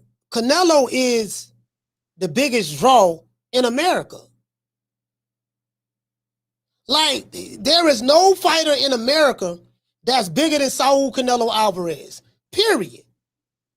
No black fighter, no white fighter, no Mexican fighter, no other fighter bigger than him. So, hold on. So, his fan base is going to come out. Like, you got to understand, Canelo is a walking, I said this before in the show, Canelo is a walking economy. When the man coming to Vegas, when he's in Vegas right now, he got me flying in. Thousands of people are flying into Vegas because of Canelo is fighting Crawford. We got to be honest. Bud, my guy, I'm riding with him. But Bud couldn't draw this type of crowd just fighting David Benavidez, or if he fought Jaime Munguia, he couldn't draw this crowd with Jaime Munguia. Or if he fought any other Mexican fighter, he couldn't draw this crowd with any other Mexican fighter. The crowd is overwhelmingly majority pro Canelo. Period. Probably maybe the judges too. I don't know. Maybe the referee too. Like Canelo got power in boxing. You got to understand he's big business. You know, somebody that's a walking economy is somebody when he throws an event in your city, he got people. You guarantee to have so many hotels sold out. You guarantee to have so many people gambling. Gambling casinos make money. Hotels make more money. Airlines make more money. Restaurants make more money. Vendors make more money selling merch. Like, you get what I'm saying? Parking attendants. Like, this nigga, Canelo was a big deal. So I hear what you're saying, fam, but that dude, he that guy. That's the reality of the situation. You get what I'm saying? I'm happy for Bud that he got a chance to get that Errol Spence fight, but Canelo ain't Spence. I understand that, right? And it's going to be hard for both fighters, but it's supposed to be hard. What made this fight so good is the fact that, well, you got two dudes, like people just want to see, they're just intrigued now. You got two dudes who pound for pound guys. You very seldom get two pound for pound fighters fighting each other in this day and time. When the last time we got two pound for pound fighters fighting each other? Well, Usyk and Tyson Fury, you know, maybe you can throw that in there, but you know, I'm just saying, when the last time you got that? Here in America, 2 pound for pound guys fighting each other. So this fight a big deal, bro. I mean, you know, Canelo, that guy, bro, that's reality of the situation. So he got a way bigger fan base. That's the truth. So they gonna show up for him. Caller, what's your name? You calling from? What up, coach? It's Damien from the Bronx. Damien from the Bronx, talk to me.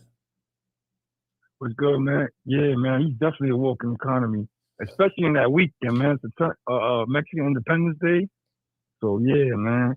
But I'm glad Crawford gonna get this payday. He earned it. And like the last caller said, it comes down to the game plan. Like, he had a great game plan against Spence. I know with the action and all that, it still was a sharp Spence. He looked good in there. I think it's gonna come down to the teams, man. I think Bomac and them and Bernie and them been eyeing Canelo for a while, just in case one of their guys get cherry picked up. You know what I'm saying? Remember, and Billy's already on the list for Canelo. Lester Martinez might take Billy out. I doubt. Canelo, I hope he do. If Martinez win and Canelo wins, I hope he does give Martinez a shot so Bomac could get another shot. But I got Crawford. I'm a Crawford fan. I think it comes down to the game plan. It's not going to be easy. He just might make it look a little easy in there. It's going to be a great, entertaining fight. If it wasn't for the weight differences, it's no argument. Crawford got it. You know what I mean? So I'm looking forward for a good fight. I got the whole house going against me. I'm the only true Crawford fight in the house, but I'm going to hold it down. Hopefully I can talk my shit afterwards, man. All right, salute, fam.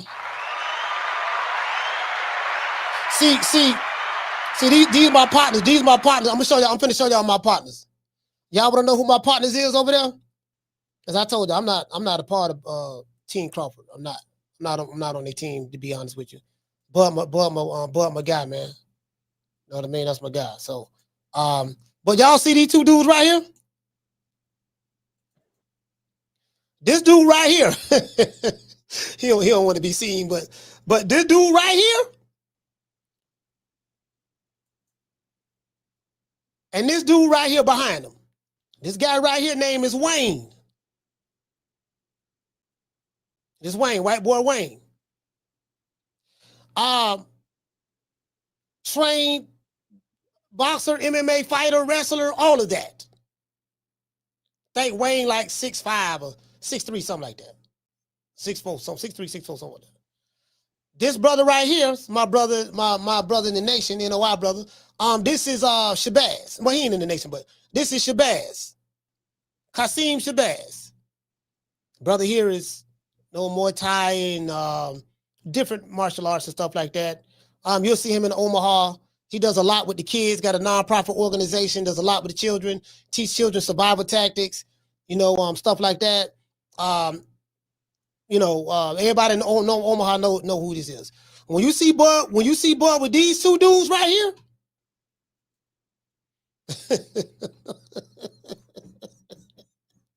See, I need these, you know what I'm saying? I'm telling you, y'all don't know who they are. I'm telling you. These two motherfuckers, number two motherfuckers right now, when you see them two together, they ain't playing no games.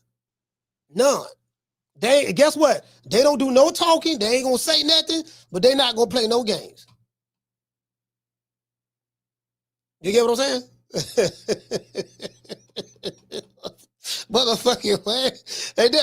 Hey, them my partners. Them my partners. I mean, they fuck with me heavy. They fuck with me heavy now, and I fuck with them. But right now, they nice. Listen, tell you something. They nice now. They some nice dudes.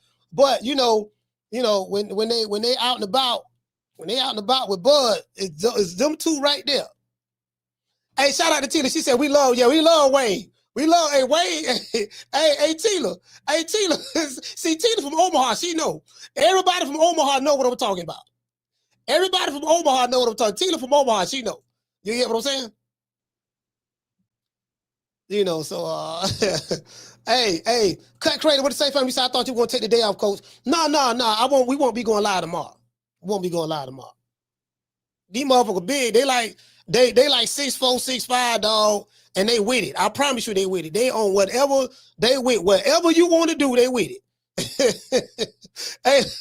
hey, what you say, Tina? She say, Shabazz might be my niece's dad. Oh, what? Hey, Sheila from Cali, what's going on, Sheila? What's going on, Sheila? Hey, what you say, Caesar? You say, I sometimes like to think in politics, this fight here would be a build-up for the next. She said, who's the next rider to start the business, Shiraz, or whatever the case may be. See, hey, you know what? Hey, this is the thing. Hey, Caesar, this is the thing, though, right? There's no bigger star than Canelo. You know, period. It's Canelo, then there's everybody else fighting for second. That's the reality of the situation. As I said, Canelo is an anomaly. There's no other Mexican fighter that can do what Canelo was doing. Everybody know that to be true. Canelo retired right now, then what? You know what I mean? So, but he's an anomaly. As it relates to Terence Crawford, he's an anomaly coming out of North Omaha, Nebraska. Do you get what I'm saying? Because there's nothing really that's coming out of Omaha, to be honest. So you got Warren Buffett, but then for the black community, you have Terence Crawford. That's it.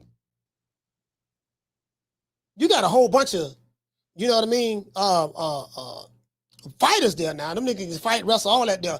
But he was the one that made it. He was that one, right? So you gotta ride with him. Especially if you from Omaha, you gotta ride with him for the simple fact that, damn, if you can identify with that struggle, what he had to go through. Like people coming out of Mexico. I ain't talking about these racist motherfuckers that's online coming from both sides. I ain't talking about that. I'm talking about the people who genuinely like, he got some crazy ass fans. But some of them people, they identify with him. Canelo was big ever since he was big in Mexico when he was a teenager. Do you get what I'm saying? So they identify with him. You know, he represent, man, you know, poor Mexican, dirt poor, coming from Mexico. I don't know how many siblings he had. They say he had like 8, 9 siblings or whatever. And he came up from nothing. He literally had to fight. And then for him to be where he at now, 20 years later, because he's been boxing for 20 years. And Terence Crawford has been a pro, not boxing for 20 years, but Terence Crawford Canelo has been a pro for 20 years. Terence Crawford has been a pro for 17 years. So I want y'all to understand what's going on. This ain't about anybody's personal biases, mine or yours or whatever. This is about, I want y'all to look at this here. You got one guy that's a pound for pound fighter, the biggest fish in the ocean. He's an orca. He's an orca, right? And you know, dirt poor came from nothing. Then you have Terence Bud Crawford, dark-skinned black brother from Omaha, Nebraska, home of Malcolm X. Came from nothing. Mama used to pay dudes in the neighborhood $10 if you could beat my son. They couldn't beat him.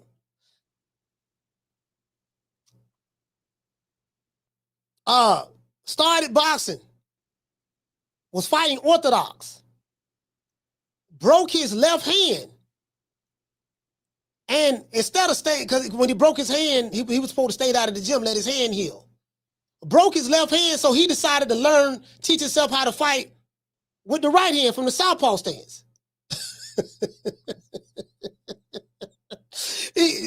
Shout out RIP to Miz Minor. Just had a team. Bomac wasn't a good fighter. He was a failed fighter, had a sorry record. Bernie the Boxer was going to be that guy to come out of Omaha, but he ended up getting shot running the streets. Red was boxing, but he didn't really take it serious. Esau, that's the Mexican trainer, the boy guy, cool as hell. You know, he's just a hard-working family man. And he stuck with that same team. And you got, once he started coming up, people pulling on him. Hey, look, man, you need to leave these niggas from Omaha, man. Come out here to Vegas like Floyd did, and we going to hook you up with some big-name trainers, and you going to work with them, and that's how that's going to work. And he like, nah, we ain't doing it. I'm sticking with my boys. Sticking with who I started out with. Oh, you ain't going to leave? And because, you know, boxing is kind of like Hollywood.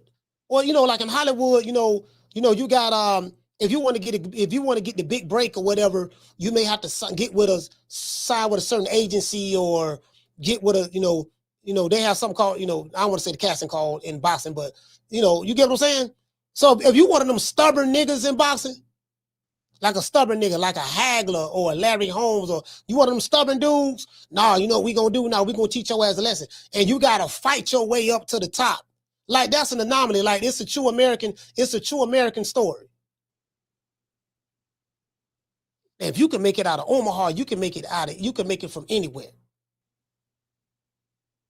Like they say, if you can make it in New York, you can make it anywhere. That's true. Because it's hard as hell to make it in New York. But at least in New York, you got a lot of opportunities, a lot of shining objects. There is no opportunities in Omaha, Nebraska. Now you got to get that shit from the mud, get it from the dirt. So you got two fighters who got it from the mud, got it from the dirt.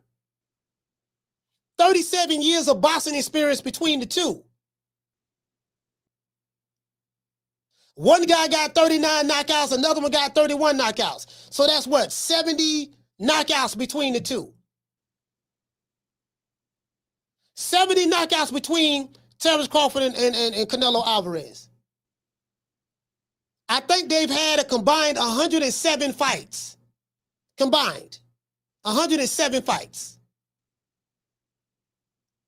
I think one guy is 63, 2-2. So that's 65, 67. No, 108 fights. And one guy's 41-0. 108 fights between the two, 70 knockouts. 37 years of experience. Both of them pound for pound guys. Don't get no better than that. True. Don't get no better than that. Do you get what I'm saying? Don't get no better than that. So that's what I look at. You don't hear nobody online, whether it's YouTube channels, boxing mainstream reporters, or people in the chat, just mention what I just mentioned. You get what I'm saying? Just mention what I don't mention. Do you see my perspective on this fight? My perspective on this fight is totally different from what everybody else is talking about. That's why Canelo and Crawford have such a great deal of respect for each other. As I said, I don't have to tear down Canelo to big up Crawford. Because I'm riding with Bud till the wheels fall off. And I don't have to tear down Crawford to big up Canelo. Because Canelo is a great fighter. The motherfucker's an orca when it comes to the business of boxing. And don't get it twisted. Don't get it twisted. Like, this shit a big deal. $50 million at the gate. You know the third highest gate in boxing, $50 million. Netflix owned the rights to the fight. I don't know how much they paid for it. I'm hearing they got it maybe for 100 million or something like that.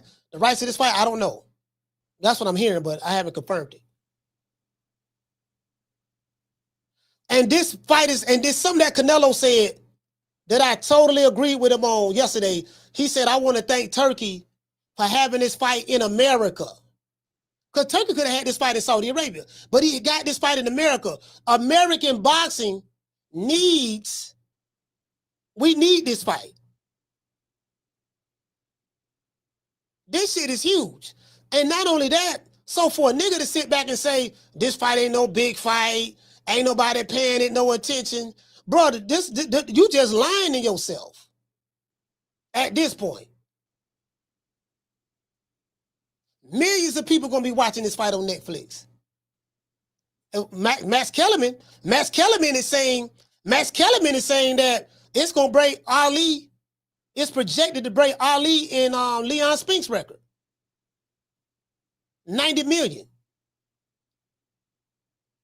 Do you get what I'm saying? So I'm like, bro, ain't nobody breaking that up what I just brought up. If they have, I ain't heard nobody talking about it.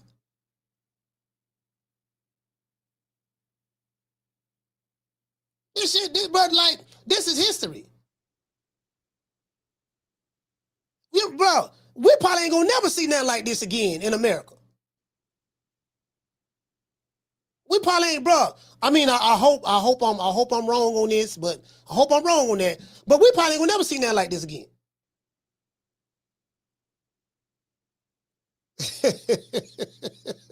You get what I'm saying? I mean, anything Canelo gonna be involved in gonna be big. We do know that.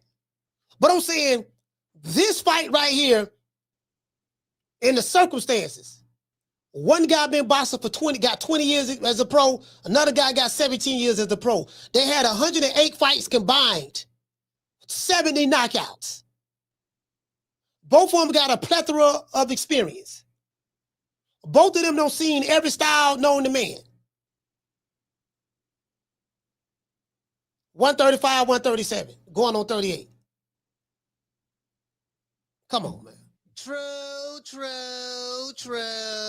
Come on. Hey, what you say, Sheila? Sheila say like Floyd said. Sheila from Cali. What you say, Sheila? Sheila say like Floyd. Hold on, what she said? She say like Floyd said, black and Mexican draw the most numbers. Yeah, absolutely. Especially in today's time, absolutely. Absolutely. There's nothing. Now, you got to be the right black fighter, though. You got to be the right black fighter and the right Mexican fighter. If you just got like a whole head cheese sandwich versus a case of Coronas, that ain't gonna huge draw like that. But if you got an elite black fighter versus an elite Mexican fighter, that's a recipe. That's a recipe for goddamn it. And they breaking the bank. Yeah. Yeah. Yeah, absolutely. And as I said before, like, I want to thank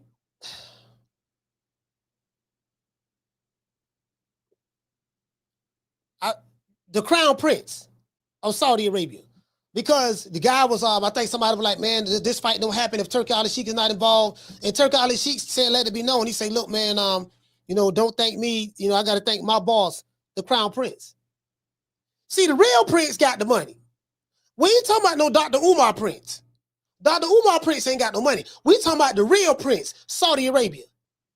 $31 billion. I think it was a $31 billion 2020 initiative. No, 2030 Riyadh season initiative. They got a $31 billion budget or something, what I heard. Somewhere up in there. Billions. 30-something billion. The Crown Prince of Saudi Arabia is giving America the biggest fight we had since Floyd and Conor McGregor or Floyd and Manny Pacquiao. PBC ain't give it to us. Top Rank ain't give it to us. Golden Boy ain't give it to us. Matchroom in the UK, I ain't knocking nobody. Matchroom, Queensberry. Like, the Saudis is giving us this fight. The Crown Prince.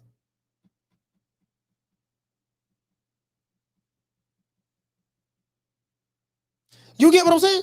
Hey, shout out to Miss Connie. And yeah, you know what? Hey, Miss Connie, I'm gonna tell you something. They opened up the door for this. Because while they was bickering back and forth, talking about contracts and talking about size of the streets and wrong promotional companies and you ain't fought nobody and it's about putting butts in seats and you ain't got no fans. Like you got a guy from Saudi Arabia and it's something that Dana White. What that video that Dana White said? Dana White said for years we've been hearing about. For years we've been hearing about why the biggest fights can't get made and the reasons why the biggest fights ain't made yet. And this is what Dana White is saying. Well, yeah, man, for years we've been hearing this stuff, man, and about why can't fights get made, and then Turk out of Sheik come in here and they make the fights like that. Is he losing? Are they overpaying people? They're probably overpaying people. But like Turk out of Sheik say, he say, look, people keep talking about I'm losing money. I'm not losing money. I haven't lost a dime. She letting it be known. I ain't putting my money up. The Crown Prince, they got plenty of money. 31, I think it was 30 million. Was it $30 billion? No, what was it? It's the 2030. It's the 2030 Riyadh Season Initiative. It's the Riyadh Season 2030 Initiative. You got many people, man. Come on. True. Come on, man.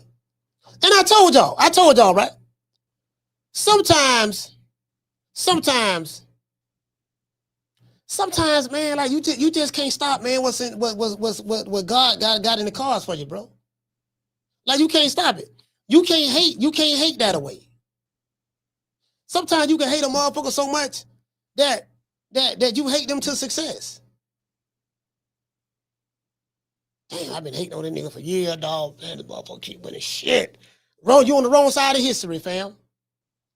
But it's always been like that. Throughout the beginning of time, it's always been like that. Do you get what I'm saying? So it is what it is. Marvel say, what time is it? Wartime. Yeah, it's gonna be a good fight. Hey, Markevion, salute to you, fam. He say, shout out to Turkey. Hey, you know what? Hey, listen, man. Hey, what's the Crown Prince? Let me see.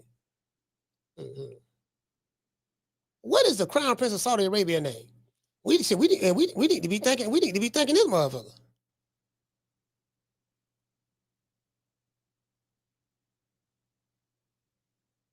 Hold on.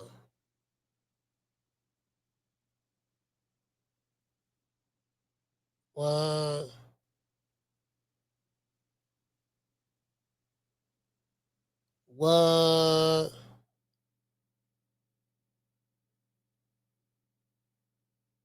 Damn, that's fucked up. Hey, what did he say? He said the Crown Prince gave us the Undertaker and Goldberg. No. No. Hey, what did he say? Prince Ben Suleiman? Prince Ben Suleiman? Okay. Motherfucker right here, shit. No, so, okay, let me ask y'all a question. I gotta ask y'all this.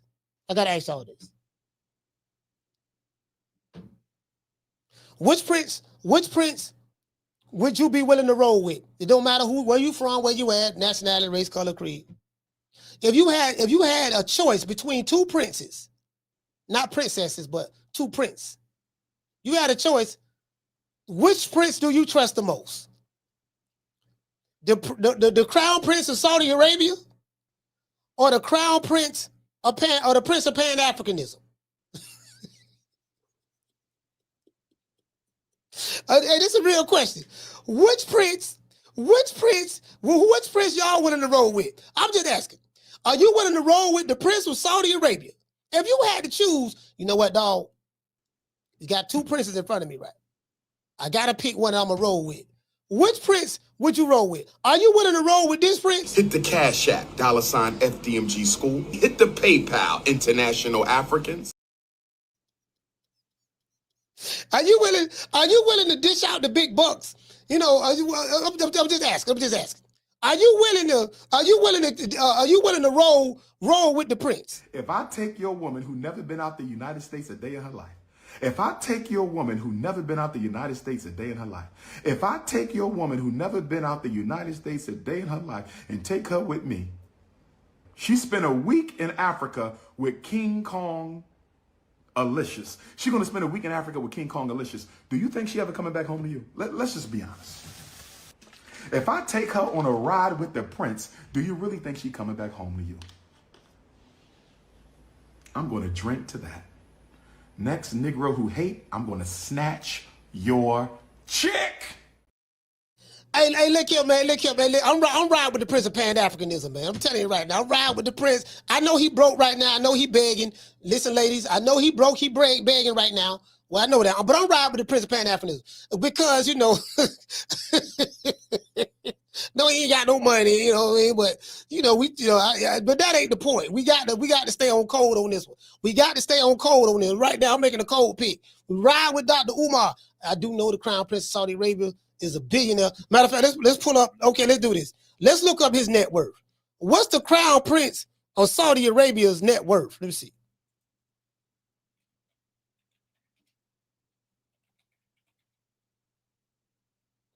Crown Prince his name is Prince Mohammed bin Salman. God damn. This motherfucker look rich. Hold on. Let's see net worth. What? Oh, it ain't saying. It says right here, right? It says right here on I just looked it up. He said there is no verifiable figure for Mohammed bin Salman's individual net worth in 2025. Okay, for 2025. Let's just see what his net worth is, period. Let's just forget that. Let's just forget 2025. Let's just see what his net worth is, period. Oh my God. Oh my God. It says Crown Prince Mohammed bin Salman's personal net worth is not publicly known, but he is a member of the House of Saud, one of the world's wealthiest royal families, with an estimated collective wealth possibly reaching $1.4 trillion through their holdings in Saudi Aramco. That's the oil company, I think. It say while his personal wealth is difficult to quantify, various sources estimate his wealth separately from the royal family's total assets around $25 billion. Oh my God. True. Man, ain't nobody watching this fight. They losing money. Man, Turkey don't know what he doing. Man, bro. Okay, let's look up Dr. Umar Johnson. Carla, hold on. Let's look up Dr. Umar Johnson's net worth. Okay, we know what the prince is. Let's do this. Dr. Umar Johnson net worth. Trying to figure out which prince I'm gonna roll with. They say there is no reliable publicly available estimate of Dr. Umar Johnson's net worth. While you may find figures online, these are often speculative or outdated, as his financial information is not readily disclosed or verified by credible sources like wealth aggregators. To find reliable information on individuals' net worth, you would typically look for public disclosures, stuff like that, reputable financial sites. So we're all right.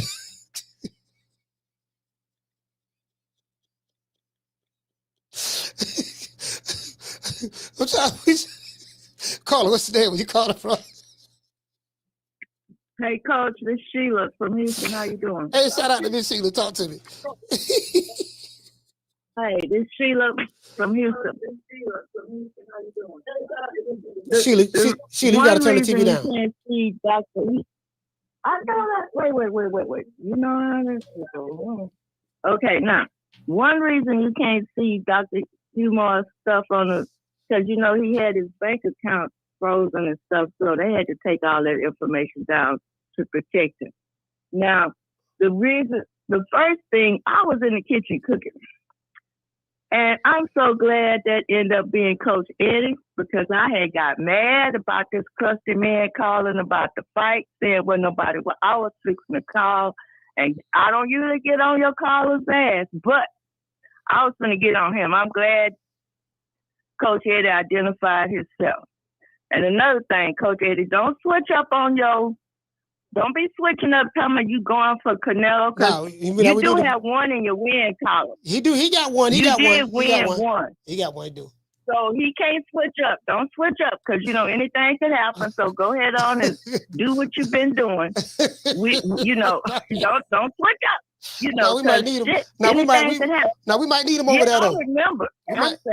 He got one. No, he got a win in his column. Now, yesterday I was looking at the Arrival. You're not lying. Them people was blowing the hell out of Bud. And looked like I was glad for him, because he was feeding off that shit. I'm glad he just said, go ahead on with that, do what you do. And I believe in the past, he did feed off of people hate or doubters. That's what they call it, doubters. So I'm just believing he going to get in there and he going to win the fight. And it's not going to be I don't think it's going to be a draw, because he going to win. Then Canelo could go ahead on and finish his other 4 fights out and fight David Benavidez. That's what he need to do. He need to go on and finish his fights with the other people that he needs to fight. Don't be trying to come back and get no rematch unless it's absolutely necessary. And it was something else I wanted to say. Oh, when I be saying, watch out, Coach, look, I'll be covering you in prayer. I'm not worried about nobody bothering you. When I say watch out, I'll be making fun of Thug every time he say something at the end of his sentence. He be saying, watch out, so that's what I'll be doing. Oh, okay. And I just want to say hello to the chat and to everybody. And I wish I could come down there with y'all, but hell, I'll be passed out in all the heat. But have a good evening, and I'm going for Bud all the way. All right. That's my call, Coach. H-Town. Miss Sheila. Hey. Okay. Wait a minute now. Hold on. I just found something. Now, this Prince right here, Prince of Pan-Africanism, Dr. Umar, it's a contradictory claims. A video from August 2025 challenged a claim by Dr. Johnson that that he owned $2 million worth of real estate, though the validity of these separate claims are difficult to verify. All right, so he say he got $2 million worth of real estate. So it is one prince. The Prince of Pan-Africanism got that. This prince is a part of the House of Saud. They have a collective net worth of $1.4 trillion. And this prince right here have a personal net worth of $25 billion. So, it ain't looking good for Pan-Africanism right now. True. Man, it's a tough one there. Like, and this dude young. How old is this guy? He look kind of young too. Prince Mohammed bin Salman age. What his age is? How old he is? The man 40 years old. He 40. Not 40, 40. The man 40 years old. Man, this who Turk out of sheep work for. When they do be talking about, yeah, man, they losing money. They don't know what they doing. Oh, man, the man blowing money. He going broke. How, Sway? How? This is his boss, the $25 billion man, the $1.4 trillion man with the House of Saud. How, Sway? True.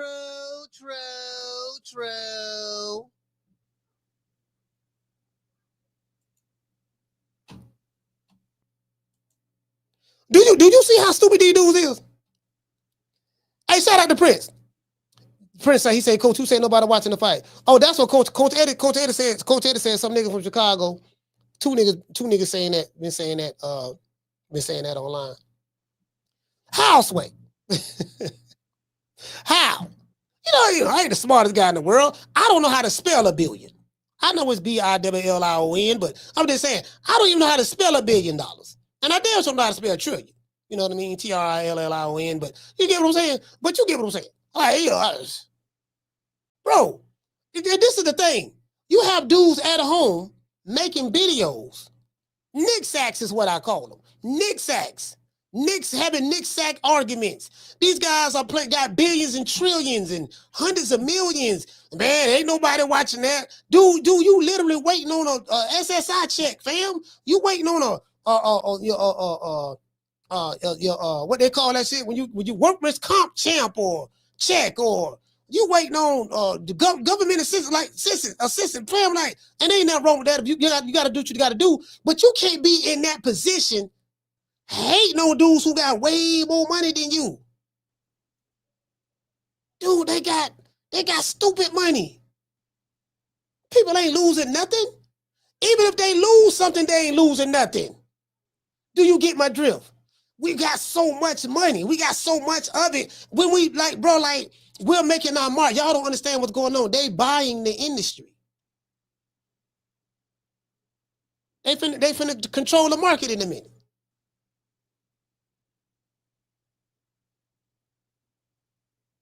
Do you get what I'm saying?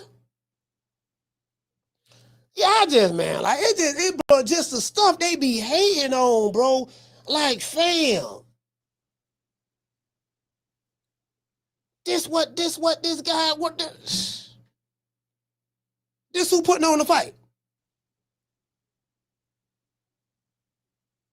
Listen, we don't need no fictitious princes. We don't need no princes. Again, it's my brother now. It's my brother. But we don't need no princes doing this here. Donations.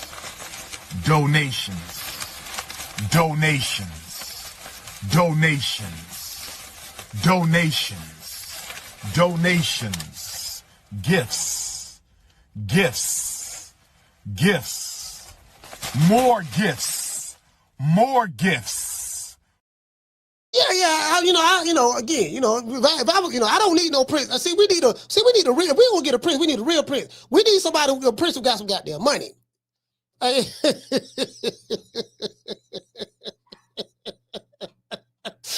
Mika. Hey, you get what I'm saying? I'm just, I ain't the smartest guy in the world. Hey, shout out to Lita. Lita, what's going on, Lita? Lita, I ain't the smartest guy in the world, but I'm just saying, if I'm a roll with a prince, matter of fact, let me make me Lita. Hey, Lita, if I'm a roll with a prince, I'm just saying, if I was being off cold for a minute, but if I was a roll with a prince, I'm just, just throwing it out there. I'm just saying, me, if I'm making a business decision, who do I trust more? The prince that's putting on Crawford versus Canelo that will be seen on Netflix, that's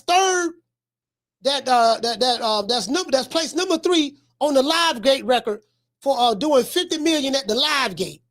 And that's going to be seen on Netflix by 70, 80 million, 90 million people around the world. Am I going to roll with that prince? The one that's paying Canelo 100 million, paying Crawford 60, 70 million. If I'm going to roll with that prince, or I'm going to roll with the Prince Pan-Africanism. True. I'm just asking. Which prince I'm going to roll with? Am I going to roll with the prince that's asking for donations? That want me to send him a cash app? Or like which prince I'm rolling with? You get what I'm saying? Hey, shout out to Tony Montana for dropping that half for bam dub on your boy. Hey, Leroy. Super chat received. Playtime's over, boy. Tony Montana, so he said, Coach, I've been living here for 20 years in Vegas. He said, damn right, Canelo sells out this town. I love this for Bud. Keep spitting fire. He said, what it do? TMP family, Bud for the win, round 8. Hey, look here, man, look here. And another thing too, right? Hold on, I gotta say. Down from the bar, there's a platform stage. People pimping, sharp as razor blades. I gotta say this too.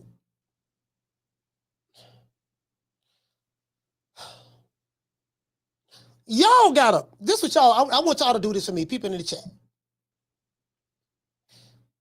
Eagles don't pay attention to the opinions of ants. Like Eagles can see. An eagle can see. I think that's a hawk that he can see. An eagle can spot a motherfucker. They say 20 miles away.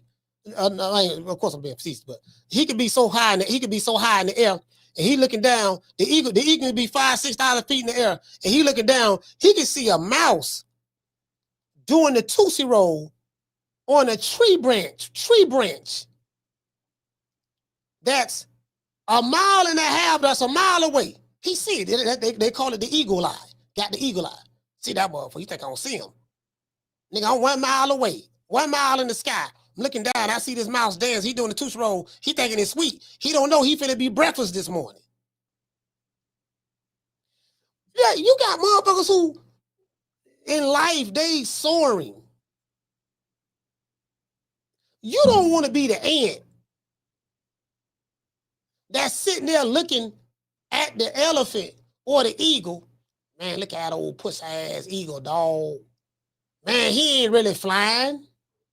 I don't even like those wings.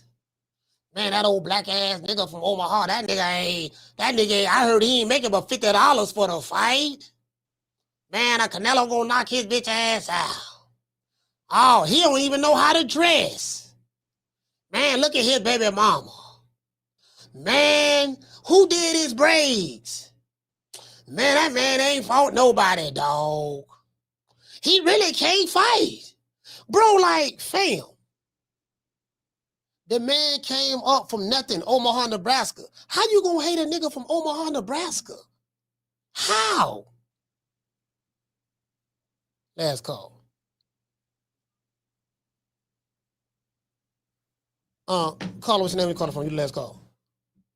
Oh, Demetrius Murder Beat. Oh, Demetrius, I'll talk to me.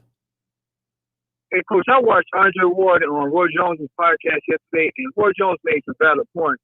He was saying, I'm going to get your opinion on this. He's saying that we really don't know how tough was him to make 47 or 54. We don't know what weight he walks around at. So Roy Jones is saying he's probably cut the weight to get down to 168.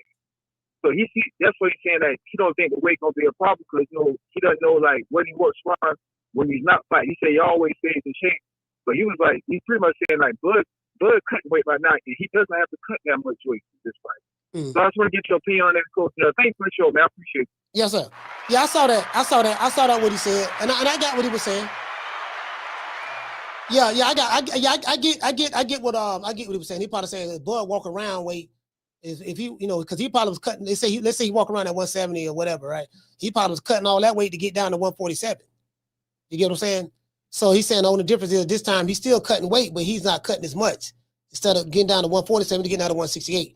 Now, the only thing is you're dealing with someone like Canelo. Canelo was accustomed to fighting at that weight in real time under the lights. So, you gotta see, can Bud fight like at that way? He never fought there before. And can he perform under the lights like that? Because, he got to take a meal against the world mentality, because that crowd that's going to be there is going to be 90% Canelo, 10% Crawford, 90% Canelo. So he gonna get booed on the way. You get what I'm saying? So can he perform under that? You have other fighters say it's different on this level. Will he be able to perform on that level? So we gonna find out and see. But now my point is this here, back to Bud. Bro, like, how you can hate on a dude who came from, and there's a lot of people came, bro, again, we talk about anomalies. We're talking about people who coming from perilous situations where ain't nobody made it out there, motherfucker. You the first one. And then another thing, that nigga broke, he ain't got no money. How? The man is friends with Warren Buffett. The man is friends with some of the richest people in the world. He got access to resources a broke nigga that's in the projects can't even fathom. A broke nigga on a fixed income can't even fathom. He got access to money and resources that a broke nigga behind a YouTube or that shoot YouTube videos can't even fathom. You don't have the friends he have in high places. You don't have the resources that he have. You don't have none of that.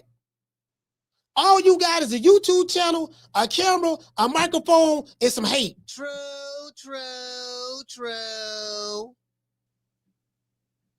What me? I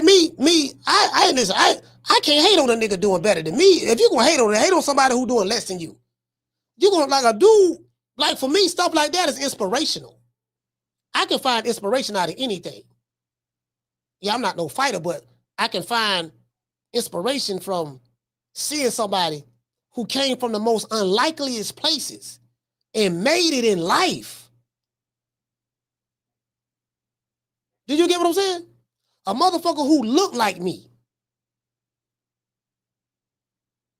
And then on the Mexican side, over there in Mexico, they feeling the same way. You know, coming up around the cartel or being in the migrant fields or whatever. And to have one of their own come up. And both of these guys on a high level, Crawford and Canelo. Of course, Canelo, well, I'm saying skill-wise, but, you know, financially and monetary-wise, Canelo here.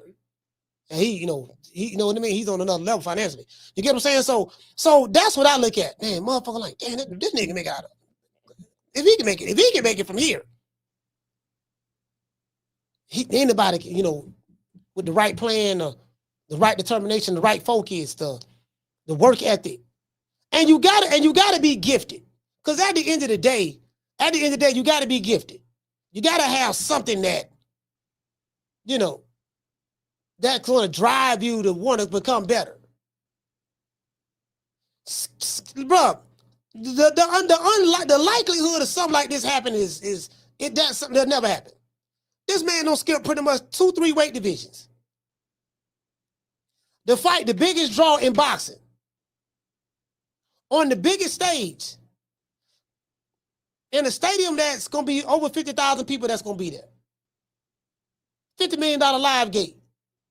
Millions upon millions watching on Netflix. Man, ain't nobody watching that fight. Man, all because you don't like Crawford. So you lie. You make up lies to confirm what you want to believe, i.e. confirmation bias. The truth ain't in you niggas. You niggas just make up lies because you don't like the black nigga from Omaha, Nebraska. But you broke wearing wave caps and waiting on Social Security checks and disability checks. And faking like you a lawyer, or faking like you a manager, or faking like you a Hollywood actor. You can't make this up. Nigga done ran laps around you in life, younger than you at a younger age. And you sitting there baller blocking. Well, you ain't not, well, you trying to baller block, but like you can't make this up. Let's give everybody a round of applause.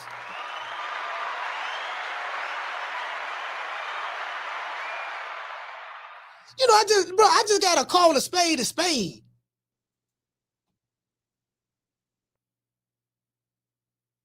A nigga with an 8-figure net worth and a 9-figure net worth ain't worried about no nigga behind no camera shooting no videos. Fam, like, let's be real. Let's be real. Anyway, let's give everybody a shout out. Shout out to Schoolo, Tila. Shout out to Just a Guy. Hollow Davis. Shout out to Chris. Terry Lee, salute fam. Shout out to Highlight Space. The lovely Mika love him. Shout out to Sonny Augustine. Shout out to Pancho Villa. Who else we got in the building, man? Shout out to the callers, man. Shout out to Martin from Oaktown. Mike from Omaha, Nebraska. Shout out to Damien from Detroit. Salute, brother. Shout out to Ace from Boston. Gomez from A-Sound. Gomez, salute. Caleb from Minneapolis. Shout out to Coach Eddie from ATL. The Prince from West Texas. Money from Harrisburg. Shout out to Damien from the Bronx. Shout out to Sheila from Houston. And Demetrius from Myrtle Beach. Shout out to Damian Bennett, Baltimore. Shout out to my sister Lisa Bells. Bro, like, hey, shout out to Clinton. Shout out to Clinton. Shout out to Ricky. Bro, you get what I'm saying? Hey, hey, we ain't gonna lie tomorrow. We gonna do a live show, but I'm not gonna do it at 3 o'clock because I'm on the bird. I'm flying to Vegas tomorrow, fam. So shout out to the lovely Miss Connie. Dropping that half for bam, dub on your boy. Hey, Leroy. Super chat received. Playtime's over, boy. Miss Connie say, Coach, I feel all that hate is spending for Bud like Popeye. You know what though? All jokes aside, let me tell you something. Miss Connie, if it's one dude that thrive on hate, and if it's one dude that thrive on hate, that thrive on his back being up against the wall and everybody hating him because he's been receiving it his whole life. You got to understand, like, it's him. He's been hated and despised his whole life. So he used to this shit. Now this is hating on a higher level, but he's used to it. Like, this is his comfort zone. This is his comfort zone. You get what I'm saying? Like, I'm that poor dark-skinned black dude from Omaha, Nebraska that ain't nobody think was gonna be shit. That ain't nobody think was gonna make it. Well, guess what? I became something, made something of myself, and I made it. And it's a bunch of black motherfuckers who look just like him who despise him. They despise him. Like, literally. Like, they can't sleep at night. You get what I'm saying? And it's very disheartening. Shout out to Ricky. Dropping that quarter of a dub. He say safe travels to Vegas, Coach. Yes, sir. I appreciate you, fam. Shout out to Damon. Shout out to my main man, Coach Ron. Dropping that $2 super chat. He said 100 on Bud by 9 Drive Kings. Okay. You better on Drive Kings? Down from the bar, there's a platform stage. People pimping, sharp as razor blades. Bro, I mean, that's just reality to the situation. So it is what it is. Shout out to everybody, man. Much love, man. We're gonna give everybody another shout out after these messages. Shout out to the Prince of Pan-Africanism. See your eyes shine, she's my snow bunny, please. In the winter light, so she's my sweet dust free. Talk to my nose, this lover's got is so raw. Make you move, stepping out of control. It's me against the light, snow bunny. Moving on the bar, everything's alright. Got that smooth, so feel. No, that's next to the law. With my snow bunny love, we're party about the night. See your eyes shine, she's my snow bunny, please. In the winter light, so she's my sweet dust free. Talk to my nose, this lover's got is so raw. Make you move, stepping out of control. It's me against the light, snow bunny. Moving on the bar, everything's alright. Got that smooth, so feel. No, that's next to the law. With my snow bunny love, we're party about the night. See your eyes shine, she's my snow bunny, please. In the winter light, so she's my sweet dust free. Talk to my nose, this lover's got is so raw. Make you move, stepping out of control. It's me against the light, snow bunny. Moving on the bar, everything's alright. Got that smooth, so feel. No, that's next to the law. With my snow bunny love, we're party about the night. Yeah, you got the Prince of Pan-Africanism. We just looked up this nigga network. Nigga, the Prince, I ain't really looking at me. Shout out to Dr. Umar. Yeah, I rock Umar, man. Now he is a con artist. Don't send him no money. But other than that, but if you want to laugh, get a good laugh and some jokes, just listen to Dr. Umar. Hey, yeah. Ooh, that look good. How much fun?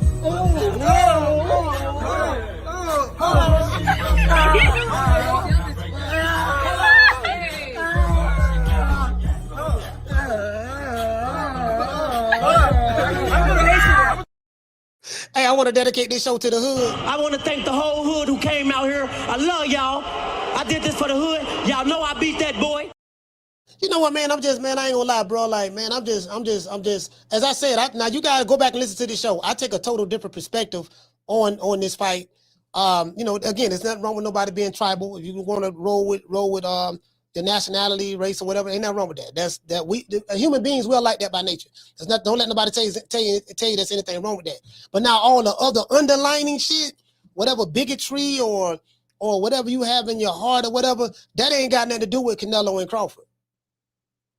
Just understand that. Canelo don't act the way these niggas act in these chats. And Crawford don't act that way. So just take that into consideration. Let's give everybody a shout out after these messages.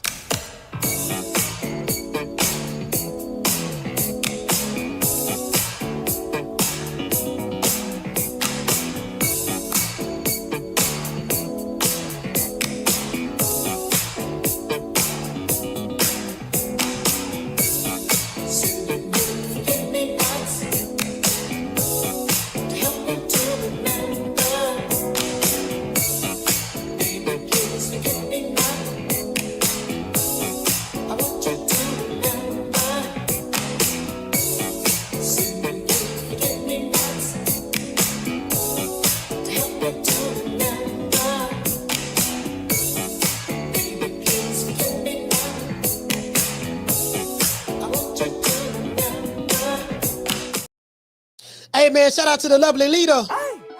The lovely Miss Black Panther. Can't forget about the lovely Miss Sheila from Cali, Sheila from Houston, and the lovely Miss Connie. Can't forget about Brandy Sweet Like Candy. Now, let me tell you something now. I am biased towards the Tenderoni. I'll tell you that right now. Hey, bro, listen, the Tenderonis come first, the me and y'all come second. True. I'm just telling y'all right now. I mean, off the ripper now. The honey dips come first. We got Tenderonis, we got PYTs, honey dips, and then we got vintage Tenderonis. You get what I'm saying? I'll explain all that to you jitterbugs a little later. But shout out to Marquise, salute fam. Shout out to Trey. Trey, what's up, brother? The natural. JC is in the building.